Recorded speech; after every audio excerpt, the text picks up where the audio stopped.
She was wearing the wrong dress in the right room, and everyone made sure she knew it. One night, one gala, one act of cruelty that was supposed to destroy her. But nobody counted on him watching. Adrian Sterling had stood in rooms full of powerful people his entire life, and he had never once been moved by any of them. Until the night he watched a woman get publicly humiliated by her own sister, and instead of crumbling, she lifted her chin and refused to break. That was the night everything changed. Drop a comment with your city. Let's see how far this story travels. Hit like and stay until the end. You won't regret it. The invitation had arrived 3 weeks before the gala, slipped beneath the door of apartment 4B like it was nothing. Like it wasn't the most expensive piece of paper Emily Carter had ever held in her hands. She'd turned it over twice, reading the embossed gold lettering. The Hargrove Foundation Annual Charity Gala. Black tie. The Whitmore Grand Hotel. Saturday, October 14th. How did we even get this? She'd asked. Her sister Vanessa had snatched it back before Emily could finish reading. Through my connections, she'd said, with that particular emphasis she always gave the word my, like everything of value in the world belonged to her by right of wanting it badly enough. Emily hadn't pushed. She'd learned a long time ago not to push with Vanessa.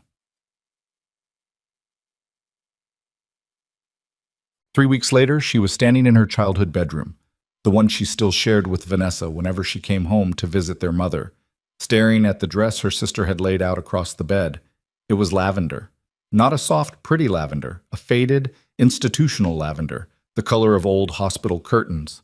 The silhouette was boxy in all the wrong places, with a hemline that sat awkwardly between the knee and the ankle in a way that was neither elegant nor casual, just uncertain, like it couldn't decide what it wanted to be. Emily recognized it immediately. It was their mother's dress from 1987. She'd found it in a plastic storage bin in the garage when she was 12 years old and thought it looked like something a television news anchor might have worn during a broadcast about the fall of the Berlin Wall. "Vanessa," she said carefully, "this is Mom's old dress." "I know what it is." Vanessa was standing by the window, doing something on her phone, not looking up. She was wearing a floor-length emerald gown that she'd had tailored specifically for tonight. It fit her perfectly. Everything about her looked expensive and deliberate. "Your dress had a stain on it." "My dress?" Emily stopped. She thought about the navy blue wrap dress she'd purchased specifically for this event, the one she'd spent 2 weeks' worth of grocery money on because she knew a charity gala at the Whitmore wasn't the kind of place where you showed up in whatever. "My dress doesn't have a stain on it." "I saw a stain." "Where?" "Near the hem." Vanessa finally looked up from her phone, and there was something in her expression that Emily had spent 30 years learning to read and still couldn't fully name. It wasn't quite meanness. It was something more complicated than that, something that looked, around the edges, almost like satisfaction. "You don't want to show up to an event like this with a stain on your dress, Emily. People notice these things." Emily looked at the lavender dress on the bed. She thought about saying, "People are also going to notice this." She thought about saying, "I know what you're doing, Vanessa, and I'm not going to let you." Instead, she picked up the dress and went into the bathroom to change, because it was easier than the fight that would follow, and because their mother was downstairs making tea and Emily didn't want her to hear them arguing, and because some part of her, the part that had been quietly absorbing Vanessa's small cruelties for 3 decades, had already accepted that this was just how the evening was going to begin. She told herself it would be fine.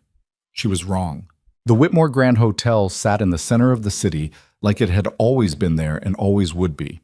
The kind of building that made you feel, walking toward it, that you should stand up a little straighter and speak a little more quietly. Chandeliers the size of small cars hung in the lobby. The marble floors reflected everything. The women in their gowns, the men in their suits, the soft gold light that seemed to come from everywhere and nowhere at once. A string quartet played somewhere near the entrance to the main ballroom, something classical that Emily couldn't name but recognized as the kind of music that was meant to signal that you had arrived somewhere important. She felt none of it. What she felt, walking through those lobby doors behind her sister, was the particular discomfort of wearing the wrong thing in the right place.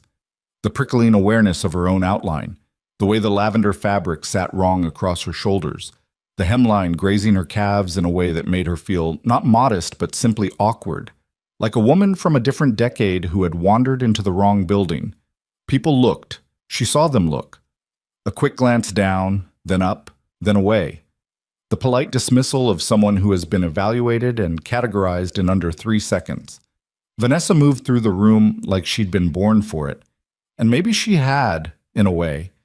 Vanessa had spent her whole life rehearsing for exactly this kind of entrance, studying the gestures and the cadences and the careful art of seeming comfortable in rooms that should make you nervous. "There's the bar," she said, touching Emily's arm briefly. "Why don't you get us drinks?" It wasn't a question. Emily went to the bar. What? She ordered sparkling water for herself and a glass of Sauvignon Blanc she couldn't afford for her sister, and she stood at the edge of the room and tried to figure out what she was doing here. The Hargrove Foundation raised money for children's literacy programs. That was something Emily actually cared about.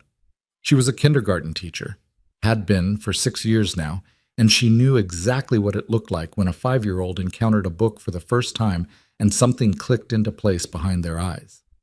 It was one of the best things she'd ever seen, that click. She'd have paid real money to see more of it. But standing here in her mother's 1987 dress with a glass of wine she was about to deliver to her sister, she felt approximately zero connection to the cause on the banner above the ballroom entrance. She felt like furniture, decorative and unnecessary. Emily. Vanessa appeared at her elbow with a group of people in tow, 3 women, 2 men, all of them wearing the particular expression of people who are perpetually auditioning for a version of their lives that is slightly more glamorous than the current one. "These are the chambers, and this is Richard Holloway, he's on the foundation board, and this—" Vanessa paused for effect, her voice dropping into something that was almost a purr. "Is my sister." The word landed the way Vanessa always made it land when she used it in rooms like this, like a small apology. "This is my sister." As in, I know, here she is. "Lovely to meet you," said one of the women, whose name Emily didn't catch. She was looking at the dress in a way that she clearly thought was subtle and wasn't. "Emily teaches kindergarten," Vanessa said. Another thing she'd learned to use like a weapon. Not a lie, never an outright lie, just the truth deployed at exactly the right moment to accomplish something she wanted. "Emily teaches kindergarten." In a room full of investors and board members and women whose handbags cost more than Emily's monthly rent. "Emily teaches kindergarten," as in, she's not really one of us. "Oh, how sweet," said the woman. Emily smiled. It was a reflex. The thing about Adrian Sterling was that he didn't want to be there either. He stood near the back of the ballroom with a glass of whiskey he'd been nursing for 40 minutes, watching the room with the practiced patience of a man who had learned, over years of obligation, how to be present in body while remaining elsewhere in his mind. He was 32 years old, and he had $17 billion and a 5-year-old son named Max, who had asked him that morning, very seriously, whether he absolutely had to go to the party, because they had been in the middle of building a Lego spaceship and it wasn't going to build itself. "I absolutely have to go," Adrian had told him. "Why?" "Because the foundation does good work, and I sit on the board, and sometimes doing good things requires showing up to parties."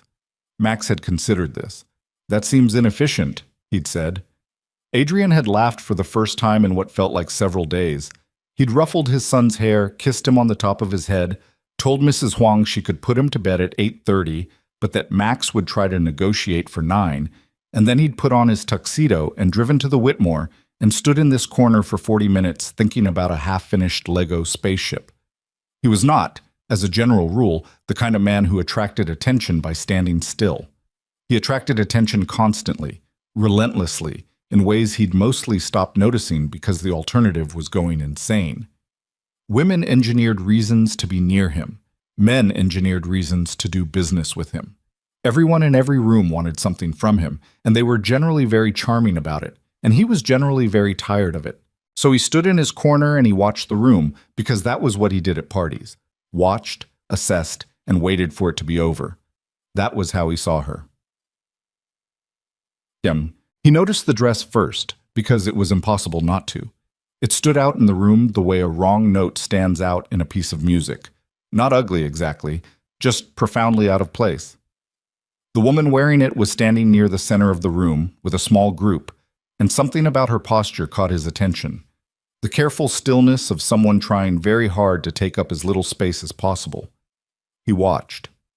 He watched the woman beside her, sleek, composed, holding court, say something to the group with a small gesture toward the woman in the lavender dress.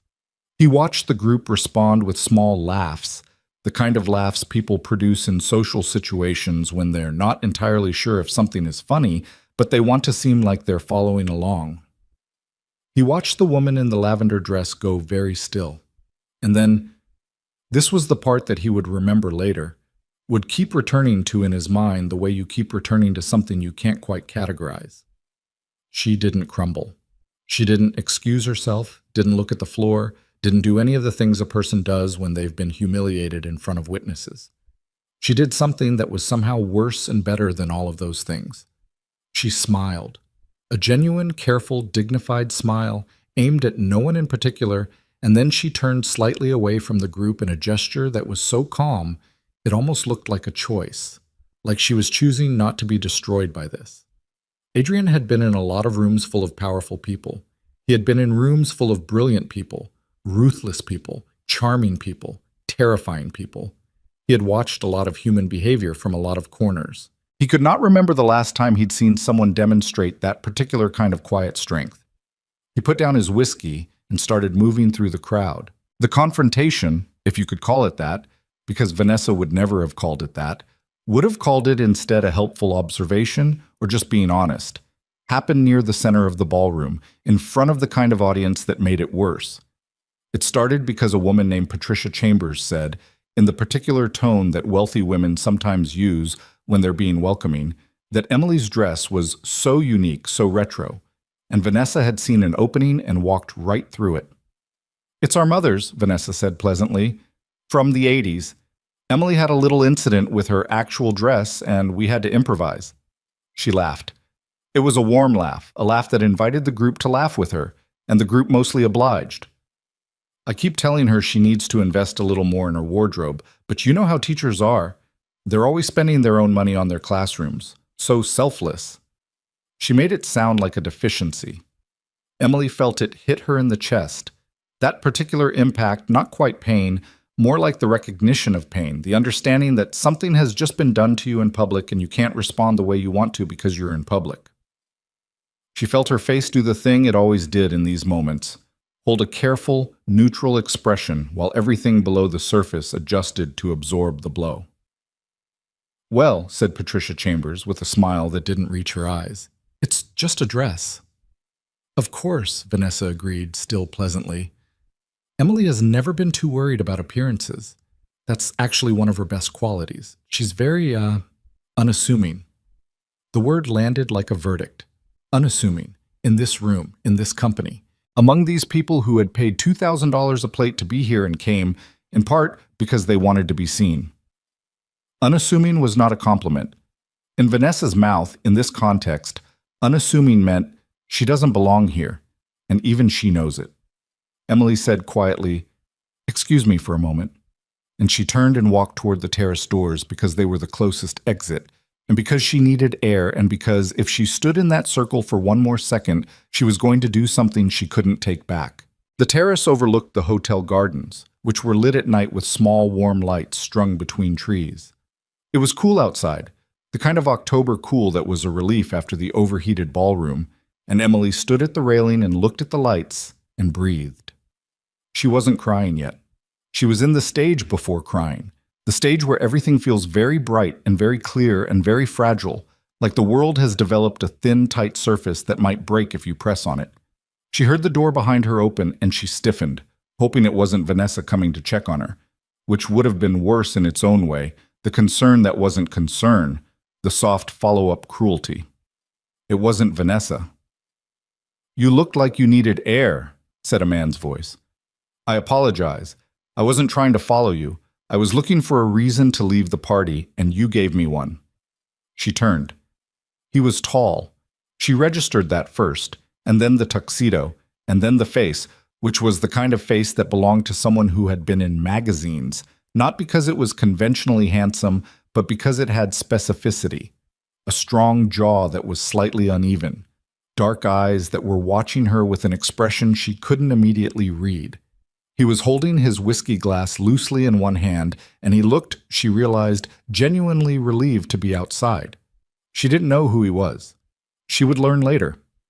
In this moment, he was just a man who had apparently followed her to the terrace, and she was too tired to be politely evasive. "The air helped," she said. "Good." He moved to stand at the railing a few feet away from her, looking out at the gardens. Not at her. That was which, she would think later, one of the first things she noticed about him. He didn't stare. "It's a beautiful garden." "It is." A pause, the kind of pause that happens between two people who don't know each other and are both trying to figure out if conversation is something they want. "I saw what happened in there," he said. She went still. "It wasn't. You don't have to explain it to me." He said it simply without looking at her. "I'm not asking for an explanation. I just wanted you to know that I saw it, because sometimes it matters to have a witness, someone who can confirm that the thing that happened was the thing that happened." Emily stared at the side of his face for a long moment. "That's an unusual thing to say," she said finally. "Probably." He glanced at her then. A quick, direct look. "I'm Adrian." "Emily. Do you come to these things often, Emily?" The question was so ordinary that she almost laughed. "No, my sister brought me. She had connections." "And did she mention that she was going to put you in a dress she had specifically selected to make you feel bad?" The question landed with a clarity that surprised her, not because it was cruel, but because it was exact. Because in all the years of Vanessa's small, calculated cruelties, Emily couldn't remember the last time someone had named one out loud with that kind of precision. "She said my dress had a stain," Emily said. "Did it?" "No." He nodded once slowly. "Okay," he said. They stood at the railing for a while. Below them, the lights in the garden swayed slightly in the breeze. "I almost didn't come tonight," she said eventually. She didn't know why she was telling him this. "I don't really belong at things like this." "Nobody really belongs at things like this," he said. "The people who look most comfortable are usually the best actors." "You don't look uncomfortable." "I'm an excellent actor." He said it without any particular vanity, just as a fact. "I've been practicing for years." He looked at her again. "You, on the other hand, are a terrible actor. You felt every single thing that happened in there, and it showed, even though you were clearly trying very hard to make sure it didn't." "Is that a criticism?" He considered the question seriously, which she found unexpectedly charming. "No," he said. "I think it's the opposite." She didn't know how long they stood on the terrace. 15 minutes, maybe 20. Long enough that she told him she was a kindergarten teacher, and he told her he had a 5-year-old, and she watched his face change when he said it, the careful composure loosening into something warmer, more unguarded, the way parents' faces tend to change when they talk about their children. Long enough that she learned he sat on the foundation board and had been coming to this gala every year for 4 years, and that he found it approximately as excruciating every time. "Then why do you come?" she asked. "Because the foundation does genuinely important work," he said, "and sometimes the right thing isn't the comfortable thing." That sounds like something a kindergarten teacher would say. Does it? He almost smiled. Not quite. She noticed, in the way you notice things when you're not trying to, that he was thoughtful in his pauses, that he didn't fill silence reflexively, didn't rush to occupy every gap with sound. It was a quality she associated with people who had learned to be genuinely still, and it was rare enough that it registered. What she didn't know, because she couldn't have known it, was that he was having a similar experience on his end. That she was, to him, a genuinely puzzling quantity. That the women he encountered in rooms like this were almost uniformly one of two things: aggressively self-promotional or aggressively self-effacing. Both of them performances, both of them aimed at producing a specific outcome. Emily was neither. She was just present, honest in a way that felt unrehearsed. He found himself not wanting to go back inside. He found himself going back inside anyway, because the evening's program was beginning and he was expected, and because he was the kind of man who showed up when he was expected to. But before he went, he said, "Wait here for a moment." She raised an eyebrow. Why? Because I'm going to ask you to dance, and I want you to have time to decide if you're going to say yes. She stared at him. You don't have to do that. I know. He was already moving toward the door. Decide. The ballroom had settled into the rhythm of a gala, in full swing, conversations growing louder, laughter more frequent, the music shifting from background decoration to something more present and deliberate. Vanessa was standing with the Chambers group, working the room with the focused efficiency of someone who had done her research and knew exactly who in the room was worth talking to. She was good at this. She had always been good at this. It was, in Emily's honest assessment, one of her sister's genuine talents, the ability to read a social landscape and position herself within it with precision. What she was not expecting was Adrian Sterling. She had noticed him earlier, of course, had noticed him the way every person in the room had noticed him, because that was what happened when a man with his particular combination of wealth and reputation walked into a space. She had noted his position near the back of the room and had made a mental calculation about whether it was worth attempting an approach, and had decided the answer was no, not yet. The timing wasn't right. She had not factored her sister into the calculation. She would remember later the moment she realized what was happening, the way the music had shifted, the way the dance floor had cleared slightly, creating that unconscious parting that happens when someone significant moves through a crowd.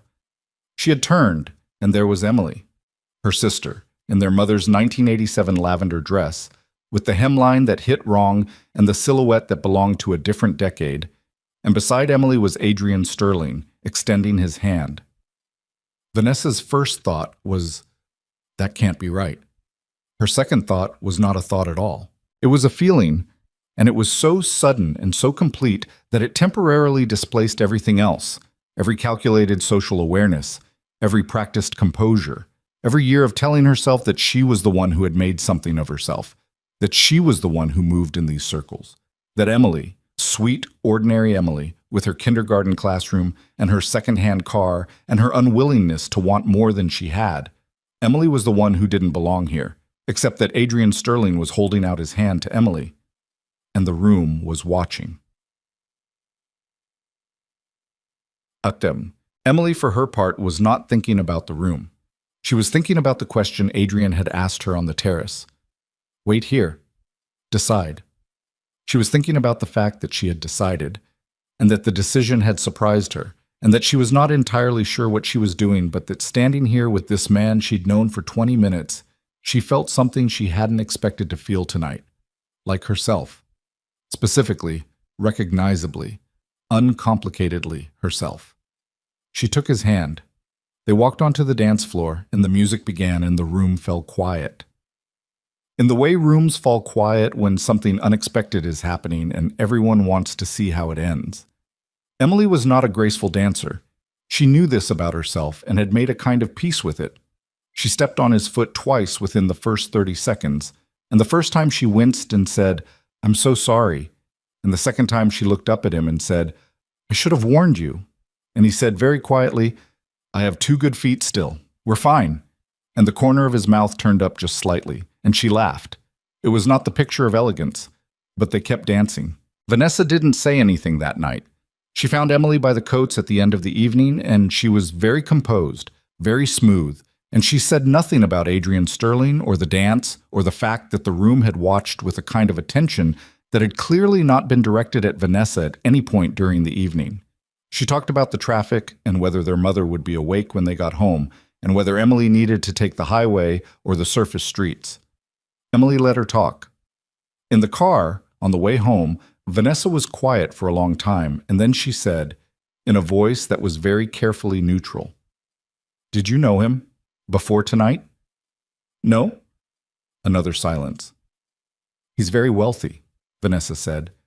The observation seemed to cost her something. "I suppose you know that." "I didn't actually, not until near the end." Emily watched the streetlights pass. "He was kind." Vanessa kept her eyes on the road. She didn't say anything else.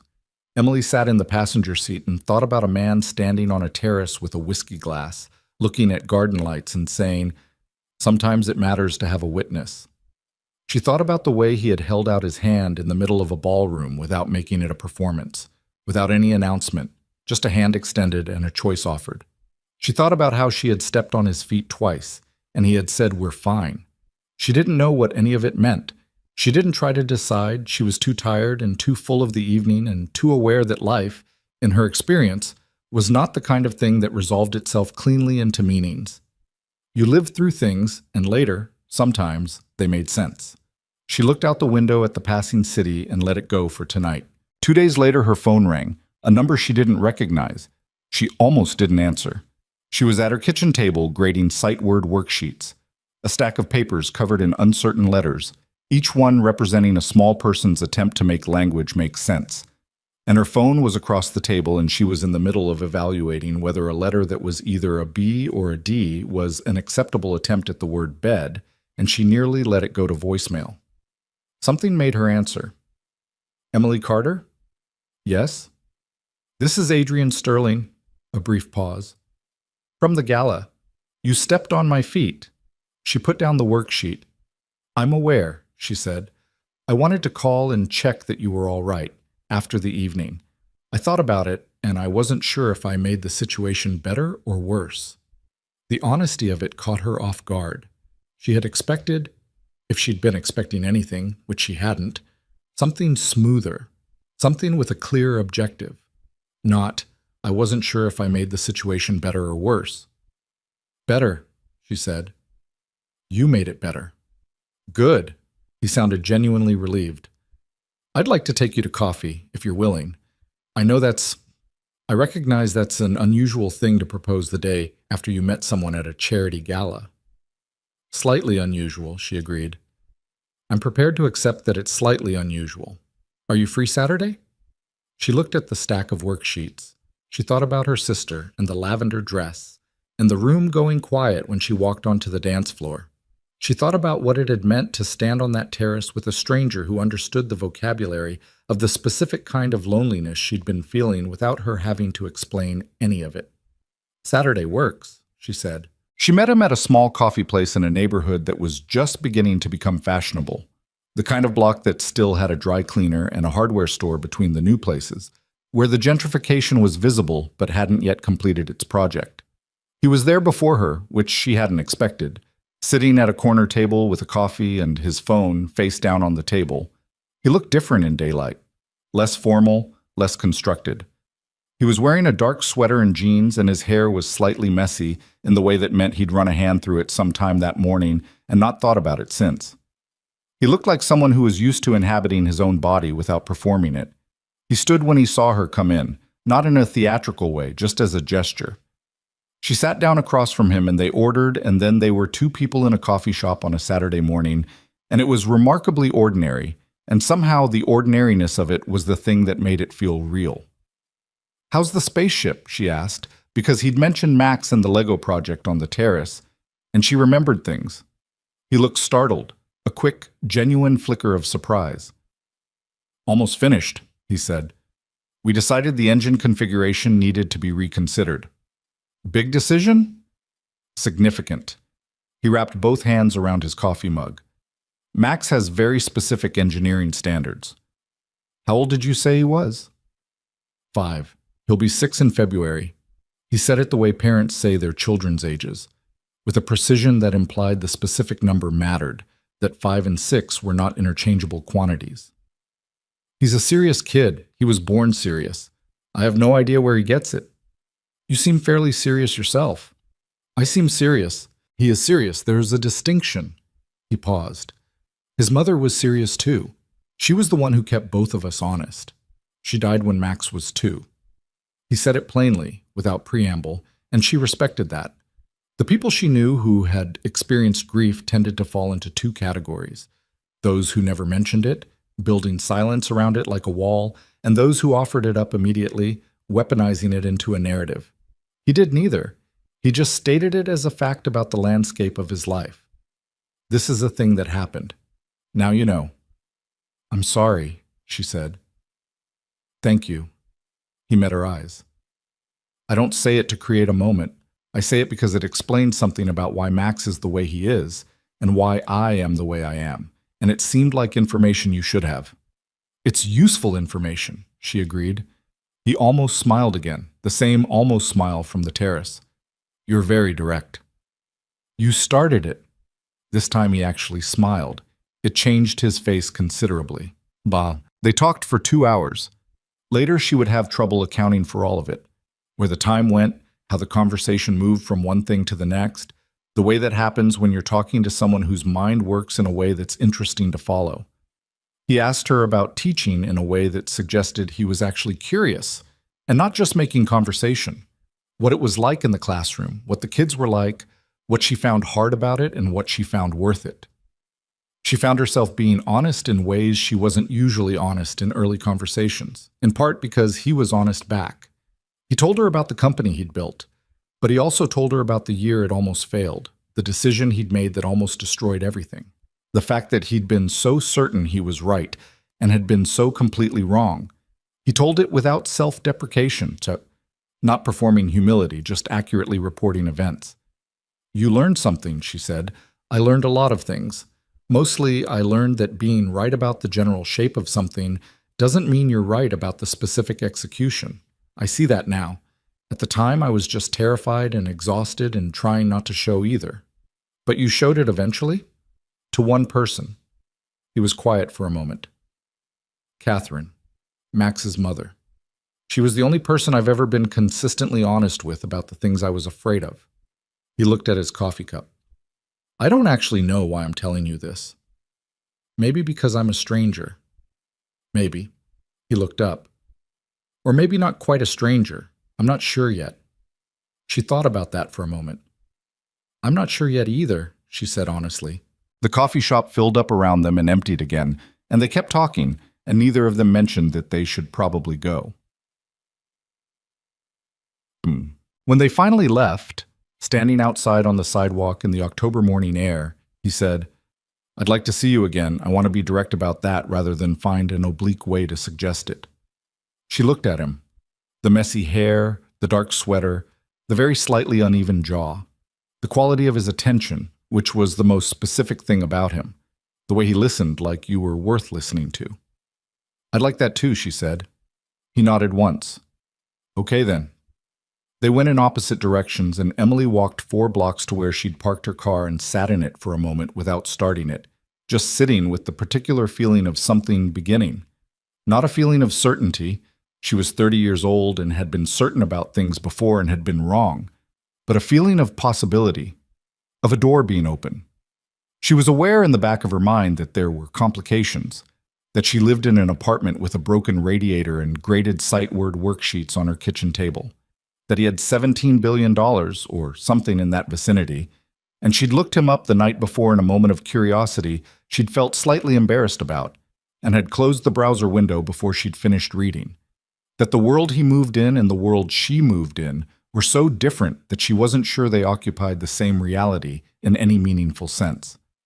She was also aware that he had told her about Catherine, that he had said she was the only person I've ever been consistently honest with, and then had immediately started being honest with her, that he had come to find her on a terrace because he'd watched someone be cruel to her and had wanted her to have a witness, that people were not reducible to their bank accounts, and neither for that matter was she reducible to her apartment or her broken radiator or the gap between what she made and what she needed. She started the car. She drove home. She set aside the lavender dress, which she'd brought home in a paper bag and hadn't touched since the gala, and she thought, "I'll deal with that later." She went back to the sight word worksheets because 23 kindergartners were going to need them on Monday, and they weren't going to grade themselves. She worked until late, and she was tired, but underneath the tiredness was something lighter, something that had not been there on Friday. She didn't name it. It was too early to name things. But it was there. The second Saturday became a third, and the third became a fourth, and somewhere between the coffee shop on the edge of the gentrifying block and a Sunday afternoon at a farmer's market where Adrian had looked at an heirloom tomato with the focused seriousness of a man examining a quarterly report, Emily stopped counting the occasions and started simply showing up to them. It wasn't easy. That was the first honest thing she could say about what was developing between them. It was not easy, and it was not simple, and anyone who looked at the two of them from the outside would have seen exactly what she herself saw. Two people from such different latitudes of life, that the logistics alone should have been prohibitive. He sent a car for her the first time he invited her to his house. Not a car service, not an Uber, a car, a specific car, dark and quiet with leather seats and a driver named Gerald, who knew her name before she gave it and who asked her in a tone of complete professional neutrality whether she preferred the air conditioning at the current level or would like it adjusted. She said it was fine. She sat in the back of the car and looked out the window and watched the neighborhood she lived in give way to other neighborhoods, and those neighborhoods give way to wider streets and taller gates, and the kind of architecture that didn't happen by accident, that required decisions about stone versus brick, about setback from the street, about what the word home was supposed to communicate to a person standing outside it. She had told herself, during the drive, that she was prepared. She was 30 years old. She had seen photographs online of the Sterling house because she had looked it up in another moment of curiosity she'd felt slightly embarrassed about.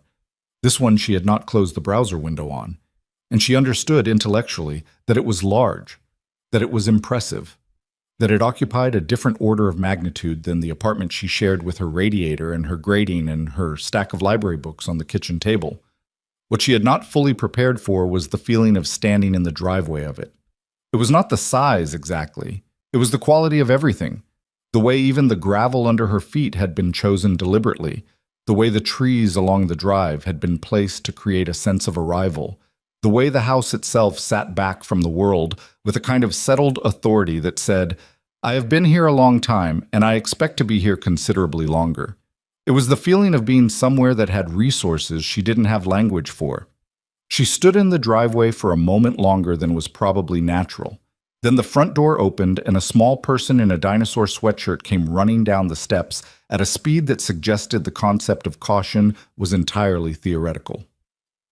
"Are you Emily?" the small person demanded, stopping about 18 inches from her with the absolute confidence of someone who had not yet learned that demanding information from strangers was considered socially unusual. She crouched down to his level, which put them approximately eye to eye. He had his father's dark eyes and a seriousness of expression that was all his own, watchful and assessing and slightly skeptical, the face of a child who had clearly learned that not every adult who showed up in his life was worth his time. "I'm Emily," she said. "Are you Max?" "Yes." He examined her with the thoroughness of a small scientist. "My dad says you're a teacher. Kindergarten, for kids about 2 years younger than you. Do they know how to read yet?" "That's what we're working on." He appeared to find this acceptable. "I can read," he said. "Not boasting, just reporting a fact." "I've been reading since I was 4. What do you like to read?" He tilted his head. It was a precise, considered gesture. "Non-fiction," he said with complete seriousness. Behind her, she heard Adrian's voice. "Max, you were supposed to wait inside." "I did wait inside, then I came outside." Max turned to look at his father with the serene logic of someone who believed this distinction was self-evidently important. "Those are different things." Adrian had come down the steps and was standing beside Emily now, and he looked, she caught it in the half-second before he composed himself, mortified. Not theatrically, but genuinely, the way a parent gets mortified when their child does something that is simultaneously entirely predictable and impossible to have prevented. "Hi," he said to her. "Hi," she said back. Max looked between the two of them. "Are you going to be awkward for long?" he asked. "Because the spaceship still needs the landing struts." Emily laughed, a real laugh, not a polite one.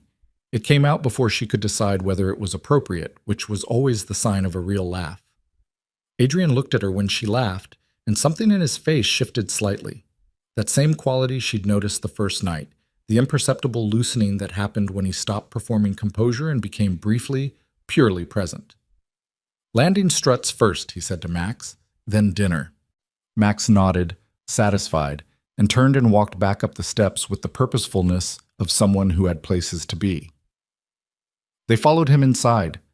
The inside of the house was not what she had expected either. She had expected it to feel like a showroom, something curated and impressive and slightly cold, the way she'd always imagined the houses of wealthy people from the outside. Instead, it felt like a place where a person actually lived, which is a different thing entirely. There were books on actual shelves, not decorative arrangements of spines, but real stacks of actual books, with broken spines and bookmarks sticking out of them. There was a child's drawing taped to the refrigerator in the kitchen, a spaceship, she assumed, rendered in crayon with the confident structural inaccuracy of a 5-year-old who knows exactly what he wants to communicate.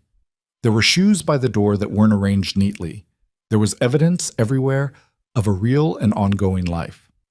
She felt herself relax in a way she hadn't known she was braced against. They worked on the landing struts for 45 minutes.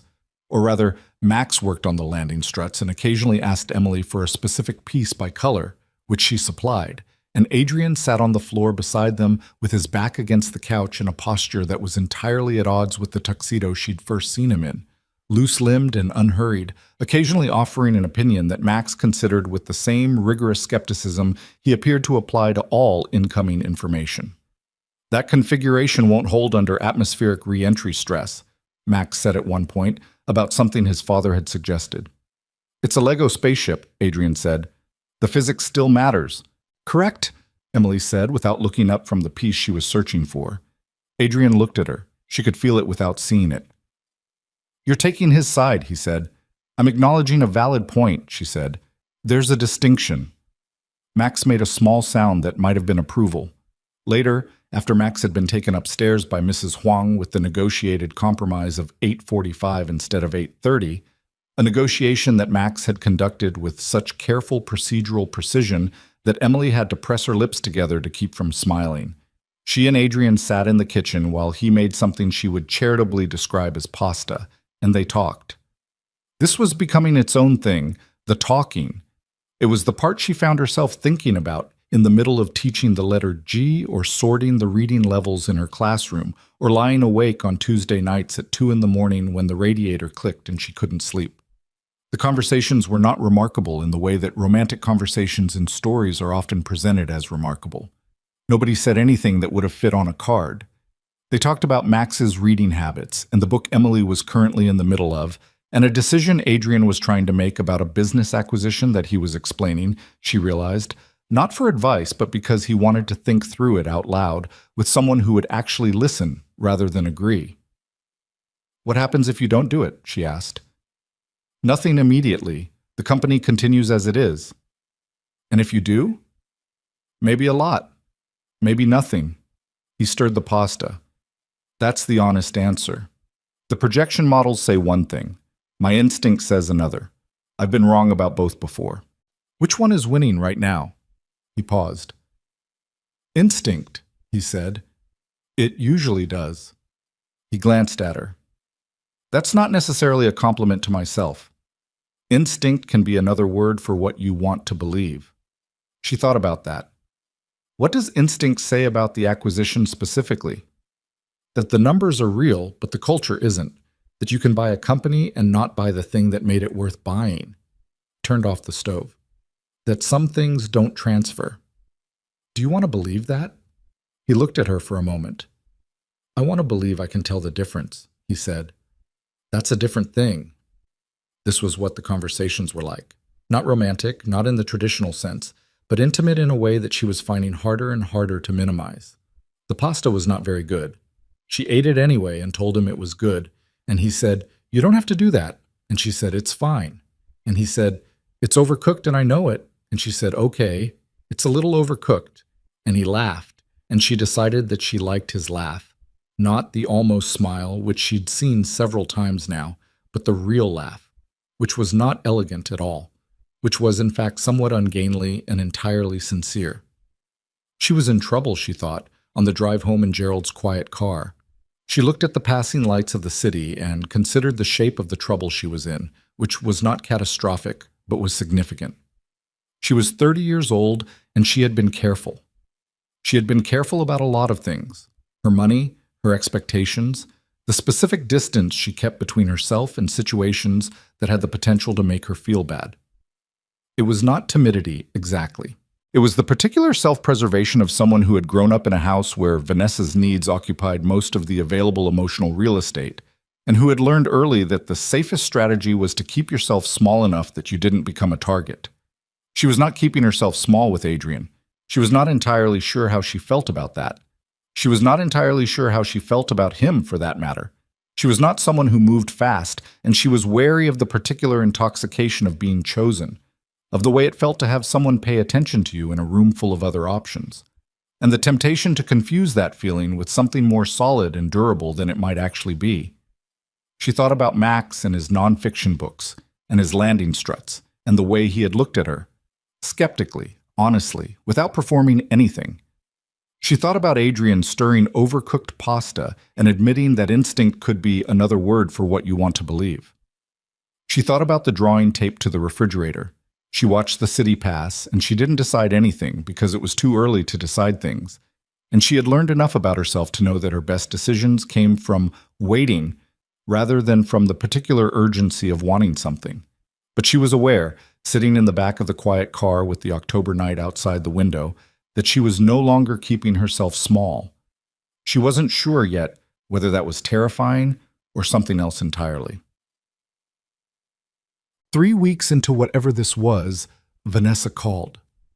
Emily was at school during the call, and she saw the name on her screen between the second and third period, during the transition when her kids were washing their hands, and she was putting up the alphabet cards they'd need for the afternoon activity.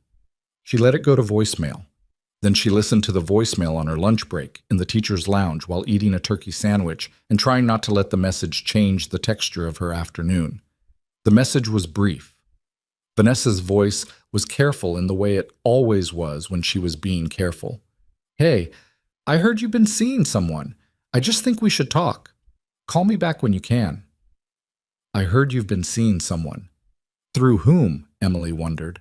Their mother, probably, to whom Emily had mentioned, Becky, carefully, with practiced casualness, that she'd been spending some time with someone she'd met at the gala. She had not mentioned his name. She had not mentioned anything specific. But their mother, who loved both of her daughters with a thoroughness that couldn't prevent the damage they did to each other, had almost certainly told Vanessa what she knew, or hinted at it, or answered a question Vanessa had asked in a way that revealed more than it was meant to. She called back that evening because avoiding it would only make it worse. "Adrian Sterling," Vanessa said 3 seconds into the conversation, not a question. "You could have told me. We've only been seeing each other for a few weeks." Emily. Her voice had that particular patience in it, the manufactured patience of someone who is working to remain reasonable. "You know who he is?" "I know who he is. And you don't think that's... don't you think that's something you would have mentioned? Not to Mom. To me." Emily sat on her couch with her feet tucked under her and looked at the wall. She had a print on her wall that she'd bought at a flea market years ago. A reproduction of a painting of a woman reading, which she'd always liked because the woman in the painting looked completely absorbed, like nothing outside the book existed. She looked at it now. "Vanessa," she said, "why would I have mentioned it to you?" A silence, not the comfortable kind. "Because I'm your sister. I know you're my sister." She kept her voice even. "You're also the person who put me in Mom's 1987 dress and told everyone it was because my dress had a stain on it." Another silence. "That was..." Vanessa started, stopped, started again. "I was trying to help you not look out of place. You wouldn't have fit in with those people in whatever you were going to wear. You hadn't seen what I was going to wear." "Emily, I'm not fighting with you," Emily said. "I'm just stating facts. You did something that hurt me, in front of people I didn't know, and it wasn't the first time, and I don't think you've actually processed why you did it. So I didn't call you first to tell you about Adrian because, yes, I know who he is, but mostly what I know is that he's someone who has been kind to me, and I wasn't ready to introduce that into whatever you're working through right now." The silence that followed this was the longest one. When Vanessa spoke again, her voice was different. Not softer exactly, but stripped of some of its careful management. "I'm not working through anything. Okay?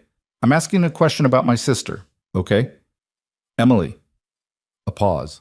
"Are you actually happy?" It was not the question Emily had expected. She sat with it for a moment, turning it over. "I think so," she said. "It's early. I'm being careful. But yes, I think so." Another pause. Then Vanessa said, very quietly, "Good." She said it like it cost her something, like the word had to pass through a checkpoint before she could release it. "Good," she said again. "I'll talk to you later." She hung up first. Emily sat on her couch for a while after that, not moving, just sitting with the complexity of it. The way love and damage could exist in the same person, aimed at the same target, and the target couldn't always tell them apart. She did not call her back, but she thought about her for a long time. The first time things got genuinely hard with Adrian was about 6 weeks in, and it came from a direction Emily hadn't anticipated. Not from the wealth, not from the difference between their worlds, but from a Wednesday evening when Max had a nightmare and woke up at 11 o'clock calling for his mother. Emily wasn't there. She was home in her apartment, but Adrian told her about it the next day, in the flat, straightforward way he had of reporting facts about his emotional landscape. And what she heard underneath the facts was something that she recognized: the specific helplessness of someone who is faced with a wound they cannot fix. "He knows she's gone," Adrian said. They were in the car, driving back from a lunch that had been interrupted by 2 separate phone calls he'd had to take, and one she'd spent eating her salad alone for 11 minutes while he paced outside the restaurant window. She'd watched him through the glass, the way he moved when he was working, the speed and precision of it, the way he looked like a completely different person than the one who sat on the floor with Lego pieces. "He's known since he was 3. We've talked about it. He understands as much as a 5-year-old can understand anything." He paused. "But sometimes he wakes up and she's not there, and understanding doesn't really touch it, you know?" "Yes," she said. He glanced at her. "You've lost someone?" "No, not like that." She thought about how to say it. "But I've learned that understanding a thing and being at peace with a thing are different processes.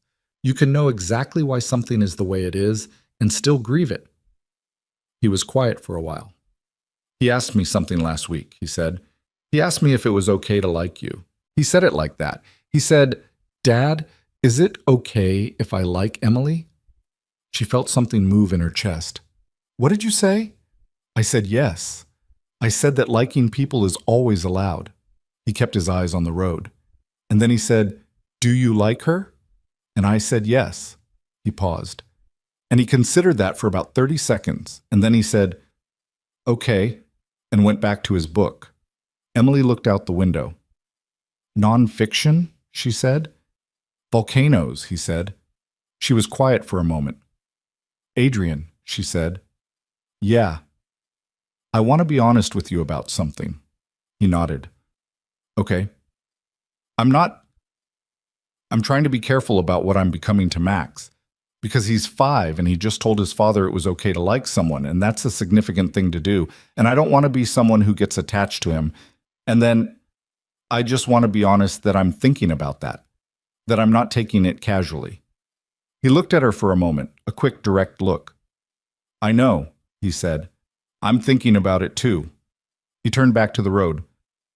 "I wouldn't have introduced you to him if I wasn't." "I know that."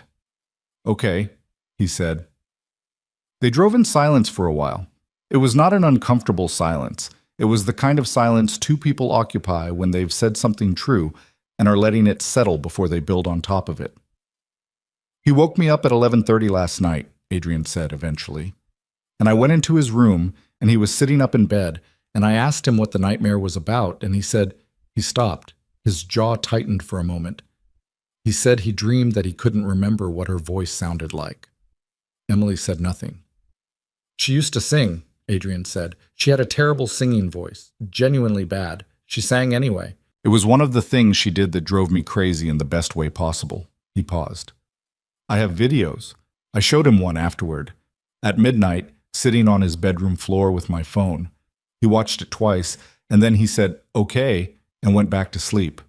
He exhaled. "I sat outside his room for an hour after that." "Of course you did," she said. He glanced at her. "You say that like it's obvious." "Because it is." He turned back to the road. His hands on the wheel were not entirely steady. This was the part of him, she thought, that he didn't let people see. The competent exterior was real. The man who built things and made decisions and occupied rooms with authority. That was real, not a performance. But this was also real. The man who sat outside his son's bedroom door at midnight because the nightmare had been about forgetting the sound of a dead woman's voice. She reached over and put her hand on his forearm. Just that. She didn't say anything. He didn't say anything either. They drove the rest of the way without talking, and it was the first entirely comfortable silence they'd ever been in together, and she thought, this is when it became something different. Not the gala, not the terrace, not the coffee shop or the Lego spaceship or the overcooked pasta. This. The Saturday after that, she came to the house in the afternoon, and Max was at the kitchen table with a library book open to a page of photographs of volcanic rock formations, and he looked up when she came in and said, with complete seriousness, "Did you know that some volcanoes on the ocean floor are taller than Everest?" "I didn't know that," she said. "It's because of the sea level," he said. "They're measured differently." He looked back at his book. "It's interesting." "It sounds interesting." "You can read it when I'm done," he offered. It was, she understood, a significant gesture. "I'd like that," she said. She sat down at the table across from him and took out the papers she'd brought to grade, because she'd learned that Max didn't always want to be entertained and that he didn't require her to perform attentiveness. That he was, in fact, most comfortable when the people around him were engaged in their own work, occupying the same space without making demands of each other. They sat like that for a while.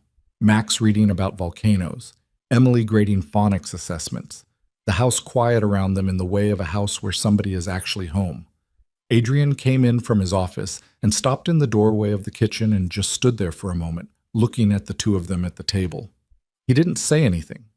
He went to the kitchen counter and made himself coffee, and then he sat down at the table with his laptop, and the three of them worked in the same room, and nobody talked much. And it was the most comfortable Emily had felt in longer than she could remember. She didn't examine it too closely because she'd learned that examining something too closely could be another way of deciding it wasn't allowed to be what it was. She just sat at the table and graded her papers and let it be what it was. The thing about happiness is that it tends to be visible, not always in dramatic ways, not in the ways that make good stories, the way grief or triumph or anger is visible. Happiness shows up in smaller things, in the way you answer when someone asks how you're doing, and whether you reach for your phone in idle moments or let the idleness just be idle, in what you look forward to when you wake up on a Saturday morning. Emily's mother noticed first because mothers tend to. "You look different," her mother said, on a Sunday afternoon in November, sitting across from Emily at the kitchen table in the house where Emily had grown up, with cups of tea between them and the particular quality of afternoon light that comes through north-facing windows in autumn. "Good different." "It's cold," Emily said. "I got a new coat." "It's not the coat." Her mother wrapped both hands around her mug. She was a small woman who had worked as a school librarian for 30 years, and she had the quality that the best librarians have: a patience with information, a willingness to wait for things to arrive at their own pace. "Is it the man?" Emily looked at her tea. "Probably partly," she admitted. "Tell me about him." "You've heard about him." "I've heard Vanessa's version," her mother said carefully, "which was that he's very wealthy and you've been spending a lot of time with him. That's not really telling me about him." Emily thought about this. She thought about what she knew, by now, that was actually worth telling. "He's a father first," she said. "That's the thing that's most true about him. He has a 5-year-old named Max who reads nonfiction and has very specific engineering opinions. And when Max has a nightmare, Adrian sits outside his bedroom door for an hour afterward." She paused. "He's honest in a way that can be uncomfortable. He doesn't soften things to make them easier to hear. And he listens. Actually listens, not just waiting for his turn to talk." Her mother watched her. "You like him?" "Yes." There was no point in being cagey about it. "I like him. I'm also being careful because there are 100 good reasons to be careful, and I'm not in the habit of ignoring good reasons." "What are the good reasons?" Emily looked at the window. The light was going thin and golden, the way it does in November when the afternoon is almost done. "He's in a different world," she said. "Not just the money, everything. The way he moves through the world, the things he has access to, the things that are normal for him that I have no reference point for. And there's Max, which is its own category of careful. And there's... She stopped. What? She was quiet for a moment. I'm not very experienced at being cared about, she said. That's not self-pity. It's just true. I've spent a lot of years making myself unobtrusive, and someone paying attention to me is... It takes some getting used to. I want to make sure I'm responding to him and not just to the feeling of being noticed. Her mother was quiet for a moment. Then she said, That's a very self-aware thing to know about yourself. I've had a lot of time to think about it. Vanessa's not... Her mother stopped, started again. She doesn't mean it the way it comes out. You know that. Emily looked at her. There were things she could have said to this. She said the one that was most accurate. I know she doesn't mean it to go as far as it goes. I'm not sure that's quite the same thing. Her mother looked at the table. She had the expression of a woman who has spent decades loving two people who hurt each other and has never found a good solution to this. I'm not angry at her, Emily said, which was mostly true. I'm trying to understand something about us that I haven't understood before, about why she does what she does. Because it's not nothing. It's been going on long enough that it's not nothing. Her mother nodded slowly. She chose her words. She's always compared herself to you, since you were very small. I used to think she'd outgrow it. What did she compare? I never understood what there was to compare. She was always the accomplished one. You were always the one people were drawn to, her mother said simply. And that's not something you can achieve. Either you have it, or you don't. Vanessa achieved everything she set out to achieve, and then she'd walk into a room and people would still find you first. She paused. I think that's felt very unfair to her for a very long time. Emily sat with this. She thought about Vanessa at the gala, the emerald gown, the practiced ease, the way she'd worked the room with such deliberate skill. She thought about the moment Vanessa had watched Adrian walk onto the dance floor toward Emily, and the expression she'd seen on her sister's face from across the room. Not anger exactly, something older and rawer than anger. She thought about what it would be like to want something that badly and to not be able to earn it, no matter how hard you worked. She didn't say any of this to her mother. She said, I should get going. I have papers to grade. Her mother walked her to the door and hugged her with the particular fierceness of a woman who has always loved more than she could adequately express. Bring him sometime, she said. When you're ready, I want to meet him. Okay, Emily said. She walked to her car in the November afternoon and sat in it for a moment before starting it, thinking about what her mother had said. People would still find you first. She had never thought of herself as someone who was found. She had thought of herself as someone who moved carefully through rooms, as someone who tried not to take up too much space, as someone who had learned to make herself small enough not to be a target. And yet, she started the car and drove home through the late November afternoon, and she thought about what it meant to be someone who was found, not just by Adrian, but in the general sense of the thing, and whether that was something she had been actively hiding or something she simply hadn't known was there. She thought about a man on a terrace saying, sometimes it matters to have a witness. She thought about a 5-year-old asking his father if it was okay to like someone. She drove home. She graded her papers. She went to bed at 10:30 with her library book and her clicking radiator and the feeling, cautious, careful, genuinely unfamiliar, that something in her life was shifting in a direction she hadn't planned for and could not yet fully see. She let it shift. She was terrified. She let it shift anyway. December came in cold and specific, the kind of cold that has intention behind it. Not the vague chill of late autumn, but real winter, settling in with the permanence of something that planned to stay. Emily's classroom smelled like construction paper, and the particular brand of hand sanitizer the school district bought in bulk. And her 23 kindergartners were entering the phase of the year where the novelty of school had worn off enough that the real personalities were beginning to show. She loved this phase, she always had. The first 6 weeks of the school year were performance, the children performing their best behavior, she performing her most welcoming authority. But by December they had all stopped performing and were simply being, which was when the real work happened, and when, if she was honest, the real reward did too. She knew which of her kids needed to hold something tactile to concentrate, which ones were listening even when they looked distracted, which ones were 3 months ahead of where they appeared to be, and which ones were working harder than they let on. She knew Marcus picked at the corner of his worksheet when he was struggling with something he didn't want to ask for help with, and that Lily preferred to be called on rather than to volunteer, and that both of those things were information she could use. This was the work she actually knew how to do. The terrain of it was familiar in a way that nothing else in her life had been, lately. She was at her desk during the lunch hour, writing progress notes, when her phone buzzed with a message from Adrian. Max wants to know if you'll be here Saturday. He has a hypothesis about the spaceship's fuel efficiency that he wants to test, and apparently I'm not qualified to assist. She read it twice and felt the particular warmth of it. Not the dramatic heat of something new, but the steadier warmth of something that was becoming a pattern, becoming reliable, becoming the kind of thing you could count on when you added it to the category of things you could count on. She typed back, "Tell him I'll bring my calculations." The response came 40 seconds later. He says, "Good. I say thank you. Those are different things, but both are true." She put the phone face down on her desk and went back to her progress notes, and the warmth stayed. It had been 2 months since the gala. 2 months of Saturdays and a handful of weekday evenings, and 3 Sunday afternoons at the house with Max and his books, and his precise evaluating silences. 2 months of learning the specific texture of who Adrian Sterling was when he wasn't performing capability, the habits and preferences and small irritabilities and moments of genuine tenderness that added up, gradually, to a person rather than a public figure. She knew that he took his coffee without sugar, and that this was a point of mild pride with him, the way small austerities sometimes are with people who have access to every comfort.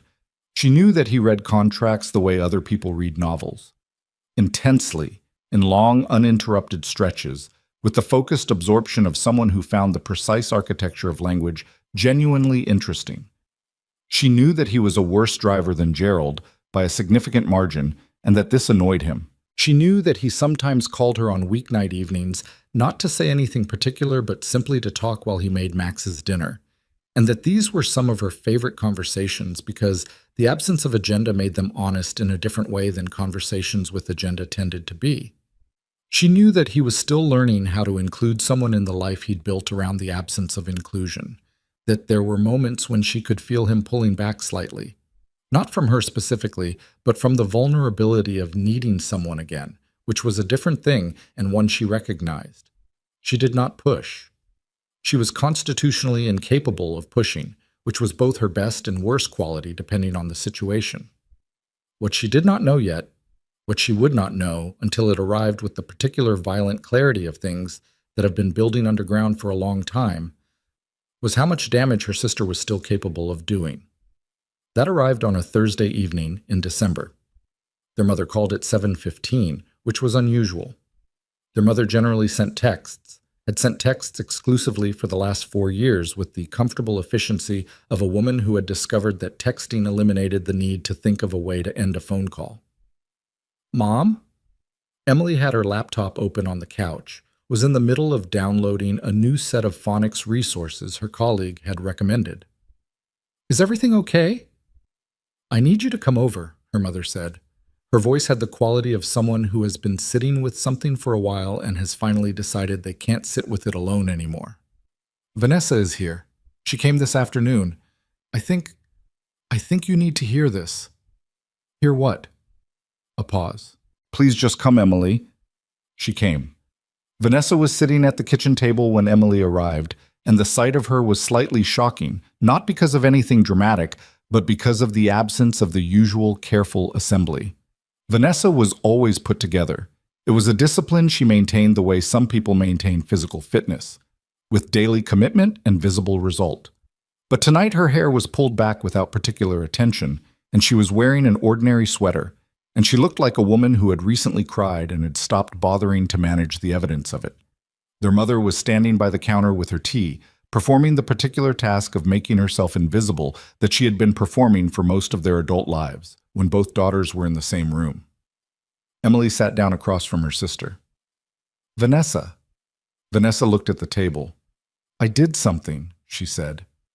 The words landed flat and without preamble, and Emily felt the particular alert of someone who has learned that this specific combination, her sister, the table, those words, generally precedes information she won't enjoy having. "Okay," she said carefully. I called someone at the Sterling Group.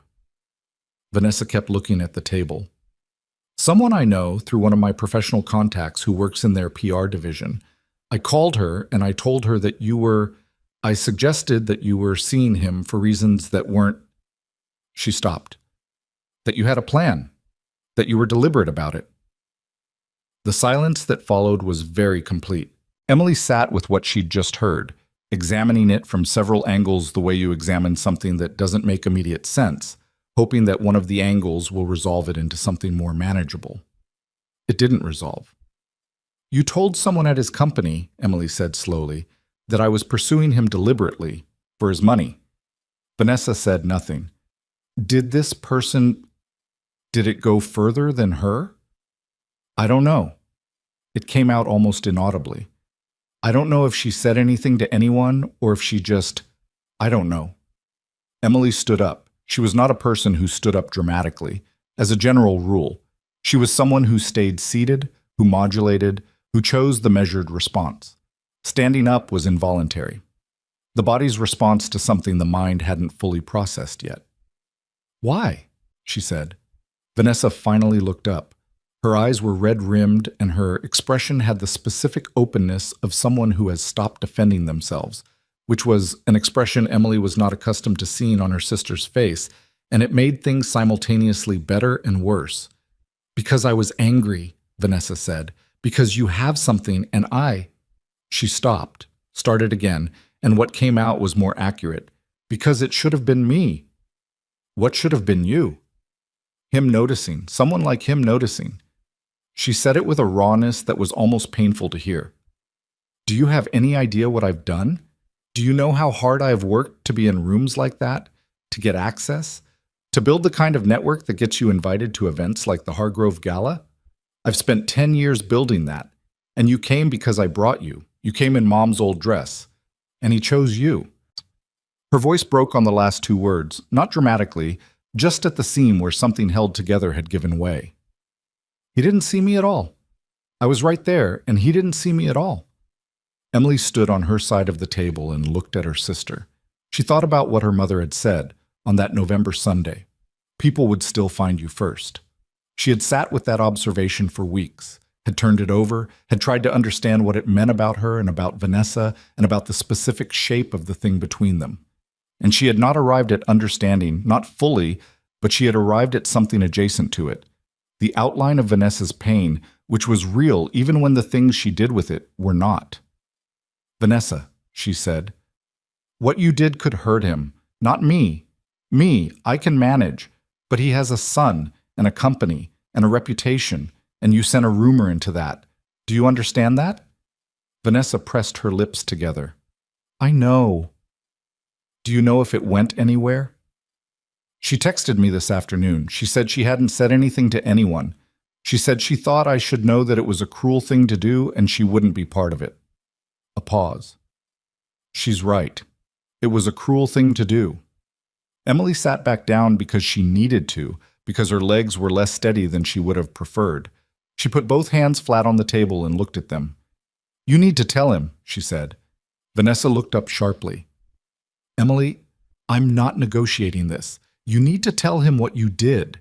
Not because the information went anywhere, so it didn't, but because he should know, and because you should have to say it out loud to the person you tried to damage. She looked at her sister directly.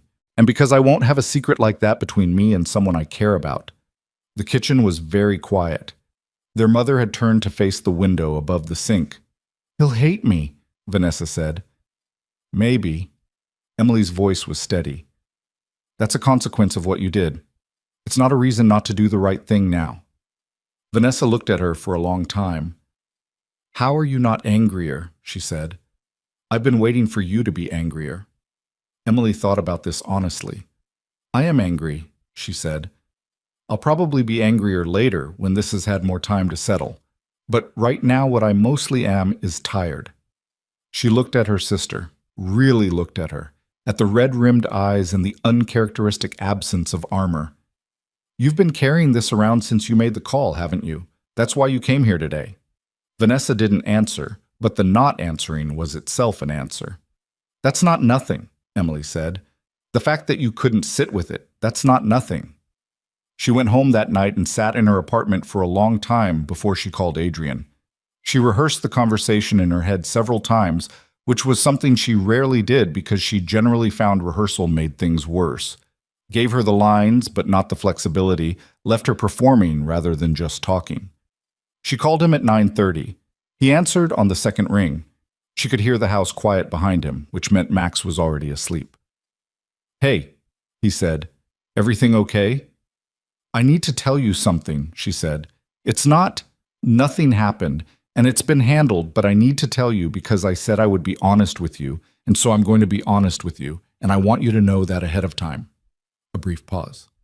"Okay," he said. "Tell me." She told him. The silence afterward was different from other silences she'd experienced with him. It had weight. She could feel it through the phone, the specific quality of a person absorbing information and not yet knowing what they think about it. "She works in PR," he said finally. His voice was careful in the way voices get when someone is managing their reaction. "A contact of hers does, in your company's division, but the contact didn't pass it on. She told Vanessa it was cruel and she wasn't going to be part of it." Another silence. "And you're telling me because it happened," Emily said. "Because you should know. And because the only version of this I'm willing to be part of is the one where we're honest with each other about what's actually going on in our lives, including the uncomfortable parts." She heard him exhale. "She's your sister." "Yes." And she deliberately tried to, "Yes." A pause. "Emily, I know. I'm not asking you to choose between, I know that too." She pulled her feet up onto the couch, the way she did when she was bracing for something. "She's going to call you. I told her she needed to. I don't know when, but she will. I wanted you to hear it from me first." He was quiet for a moment. When he spoke again, his voice had changed slightly. Less careful, more direct. "How are you doing with it?" The question caught her slightly off guard, the way his directness sometimes did. "I'm not great," she said. "It's not the worst thing she's ever done to me, but it's the most calculated.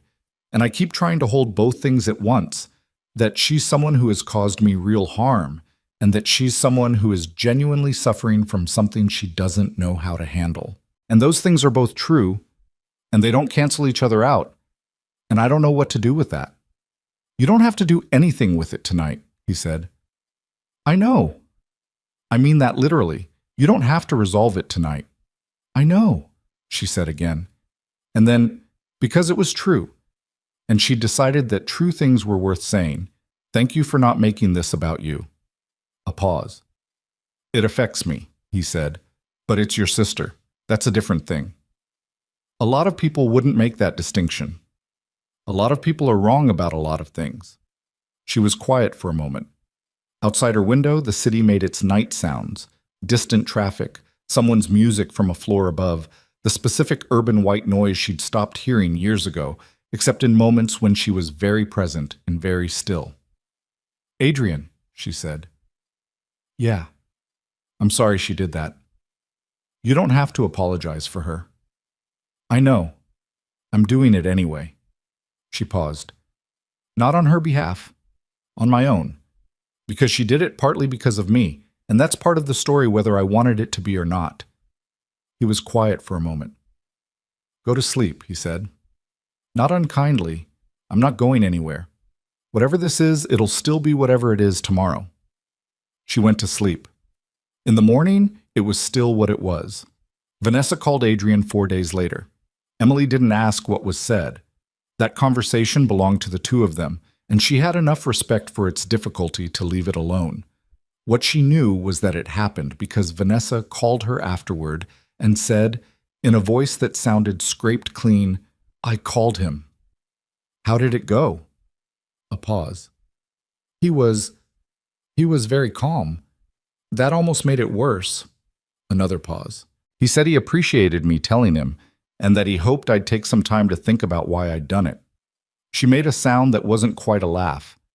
"He said it the way a person says something when they're deciding not to say what they actually think."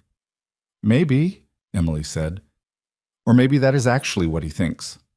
Vanessa was quiet. He asked me one question, she said. He asked me if you knew what I'd done before I called him. I said yes. He said, she told you to call me, didn't she? It wasn't a question. A pause. I said yes. Emily waited. He said, that's exactly what I would have expected from her. Vanessa's voice was unsteady. He said it like it was the thing he most valued about you, like he was telling me something I should already know. Emily sat with this. I'm going to be in therapy, Vanessa said. I already made the appointment. I know I need to deal with some things. I've known for a while. She paused. I just kept finding reasons not to. Okay, Emily said. Are we... Vanessa stopped. Are you... Ask me again in 6 months, Emily said. Not cruelly, honestly. Right now I need some time and some distance and for you to actually do the work. But yes, eventually, we're sisters. Vanessa made the sound again. The almost laugh that was closer to relief. Okay, she said. Okay, Emily said. She hung up and sat alone in her apartment and felt the particular exhaustion that comes from a confrontation that ended correctly. Not well, not triumphantly, but correctly, which is its own kind of difficult. She texted Adrian. She called you. He texted back 4 minutes later. She did. You okay? She typed, getting there. Then because it was true and it felt important to say, you handled that with more grace than I expected. His response came, I have my moments. Don't let it become a pattern. I have a reputation to protect. She read it twice and felt something in her chest that she didn't try to name yet because it was still too new and too large for naming. She put the phone down. She went and made tea, and she stood at her kitchen window looking at the December street below. The people bundled against the cold, a dog pulling its owner toward a tree. The particular urban ordinariness of a Thursday night.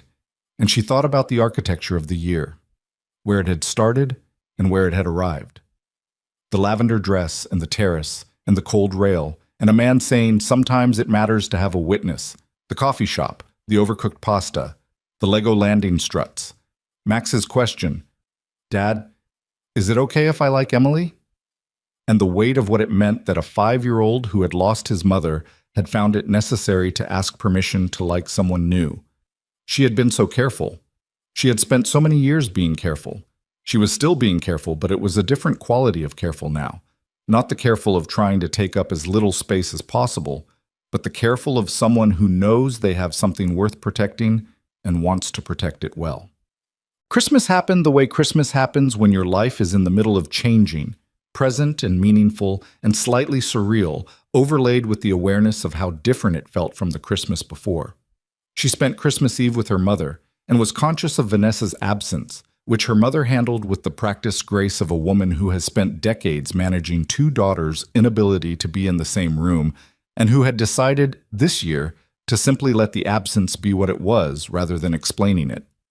She spent Christmas Day at Adrian's house, which had not been the plan initially. The plan had been that she would be with her mother in the morning and that Adrian and Max had family, his sister, her husband, their 2 kids, coming in from out of town. But at 7 in the morning on Christmas Day, Max had called her. Not Adrian. Max on Adrian's phone, with the directness of a child who has decided something and sees no reason to do it through intermediaries. Emily, he said, it's Christmas. I know, she said. She had been awake for 20 minutes, had been drinking coffee and watching the snow that had started overnight and was still coming down outside her window. My cousins are here. They're younger than me. He said this with the specific resignation of a person who finds younger children tiring but is prepared to manage them. Dad says you have plans. I have plans with my mom in the morning. What about after? She looked at the snow outside her window. I could probably be there around 2, she said. A pause, then, okay. And then before he handed the phone back, Emily. Yeah. Merry Christmas. She smiled at her coffee cup. Merry Christmas, Max. She came at 2. The house had the contained chaos of a place with children in it on Christmas. wrapping paper that hadn't fully been cleared, the specific noise of cousins at the age where they oscillate between playing and fighting with very little in between, the smell of something Adrian's sister was cooking in the kitchen. His sister's name was Claire, and she was 3 years older than Adrian and had the kind of face that was immediately readable, which was both her best quality and the reason her husband, a quiet man named David, periodically had to say her name in a particular tone. She looked at Emily when Adrian introduced them with an expression that was openly, unabashedly assessing. "So you're the teacher," she said. "Kindergarten," Emily confirmed. "Adrian says you're the only person Max voluntarily shared his library books with." Emily glanced at Adrian, who was carefully looking elsewhere. "He offered," she said, "volcanoes." Claire smiled, a quick, genuine smile that reorganized her face entirely. "He's a weird kid," she said. "I love him completely. He's a weird kid." "He's a great kid," Emily said. "He is." Claire tilted her head. "He asked me this morning whether I thought his fuel efficiency hypothesis was more likely to be validated or invalidated by the test he's planning." She looked at Emily. "He's 5. "Almost 6, Emily said. "He told me you were coming," Claire said. He was very matter-of-fact about it, like it was already decided. She paused, looking at Emily with the directness of someone who has appointed herself her brother's unofficial sentinel. "Are you good?" she said. "Not good in the general social sense. Actually good. For him." The question was so direct that it was almost funny. Emily looked at her steadily. "I'm trying to be," she said. Claire looked at her for another moment. "Okay," she said. Then she went back to the kitchen, and whatever she was making, Adrian appeared beside Emily. "I apologize," he said quietly. "Don't," she said. "I like her." He looked slightly surprised. "Most people find her exhausting. Most people don't like being asked direct questions." Emily watched Claire in the kitchen. "I find it refreshing."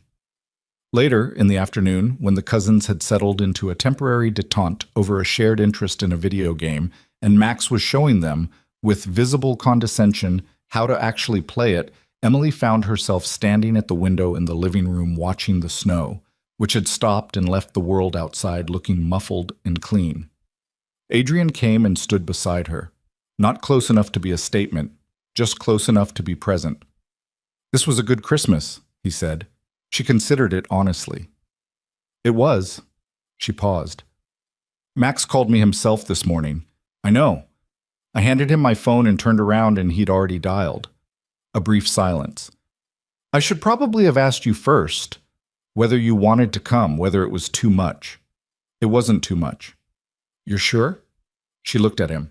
He was looking at the snow, his profile in the winter light, the uneven jaw, the dark eyes, the quality of contained attention that she'd been learning to read for 2 months and could now read fairly well. He was not asking for reassurance. He was checking, genuinely, in the way a person checks when they have learned by experience that assuming everything is fine is not the same as knowing everything is fine. "I'm sure," she said. He nodded once, looked at the snow. "Adrian," she said. "Yeah." She turned toward him just slightly. "I need to tell you something." He turned to look at her. The quality of his attention sharpened. "Okay." "I'm not very good at this part," she said, "at saying things out loud. I've spent a long time keeping things internal, and I'm trying to do that less, so I'm going to say this even though it makes me uncomfortable to say it." She looked at him directly. "I love being here. With you and Max and Claire and David and the cousins. I love that Max called me himself. I love that you're someone who sits outside your son's bedroom door at midnight and who admits when the pasta is overcooked and who listened to what I said about my sister without making it about yourself." She paused. "I'm still being careful. That hasn't changed. But I want you to know that it's not because I'm uncertain about you. It's because I know enough about myself to know that I need to move at my own pace, and I'm grateful that you haven't tried to change that." Adrian was very still while she said this. He had the expression she'd come to associate with him receiving something that mattered, that particular quality of receiving without immediately processing, of letting it land before deciding what to do with it. After a moment, he said, "When Catherine was sick, Before we knew how it would go, before it was definitive, she told me that the worst thing I could do was manage her. She said, I know you want to fix this and you can't, so just be here. And I wasn't good at it. I spent months trying to fix things I couldn't fix and being in the room without being present. And I've always... He stopped. I've carried that. The time I spent managing instead of just being there. Emily said nothing. You're the first person since then who has made me want to just be there, he said. Not manage, not strategize, just show up. He paused. I wanted you to know that. Outside, the snow had gone very still. The cousins were making noise somewhere deeper in the house. Max said something in his precise voice, and one of the cousins laughed. Emily took Adrian's hand. He held it. Not dramatically, just held it. They stood at the window and watched the snow outside and didn't say anything else, because sometimes the most honest thing two people can do is acknowledge what's been said and let it settle without reaching for more. January brought the particular grayness of a new year that hasn't decided yet what kind of year it wants to be. Emily went back to school after the holiday, and her kindergartners came back too, slightly taller in the way children get over breaks, as if absence itself is a growing condition, and the classroom reestablished its rhythm within a week, which was one of the things she loved about children, their capacity to adapt to pattern, to find comfort in the known. She was in the middle of a reading group one Tuesday afternoon, 3 kids around the small kidney-shaped table, when her phone buzzed on her desk across the room. She ignored it.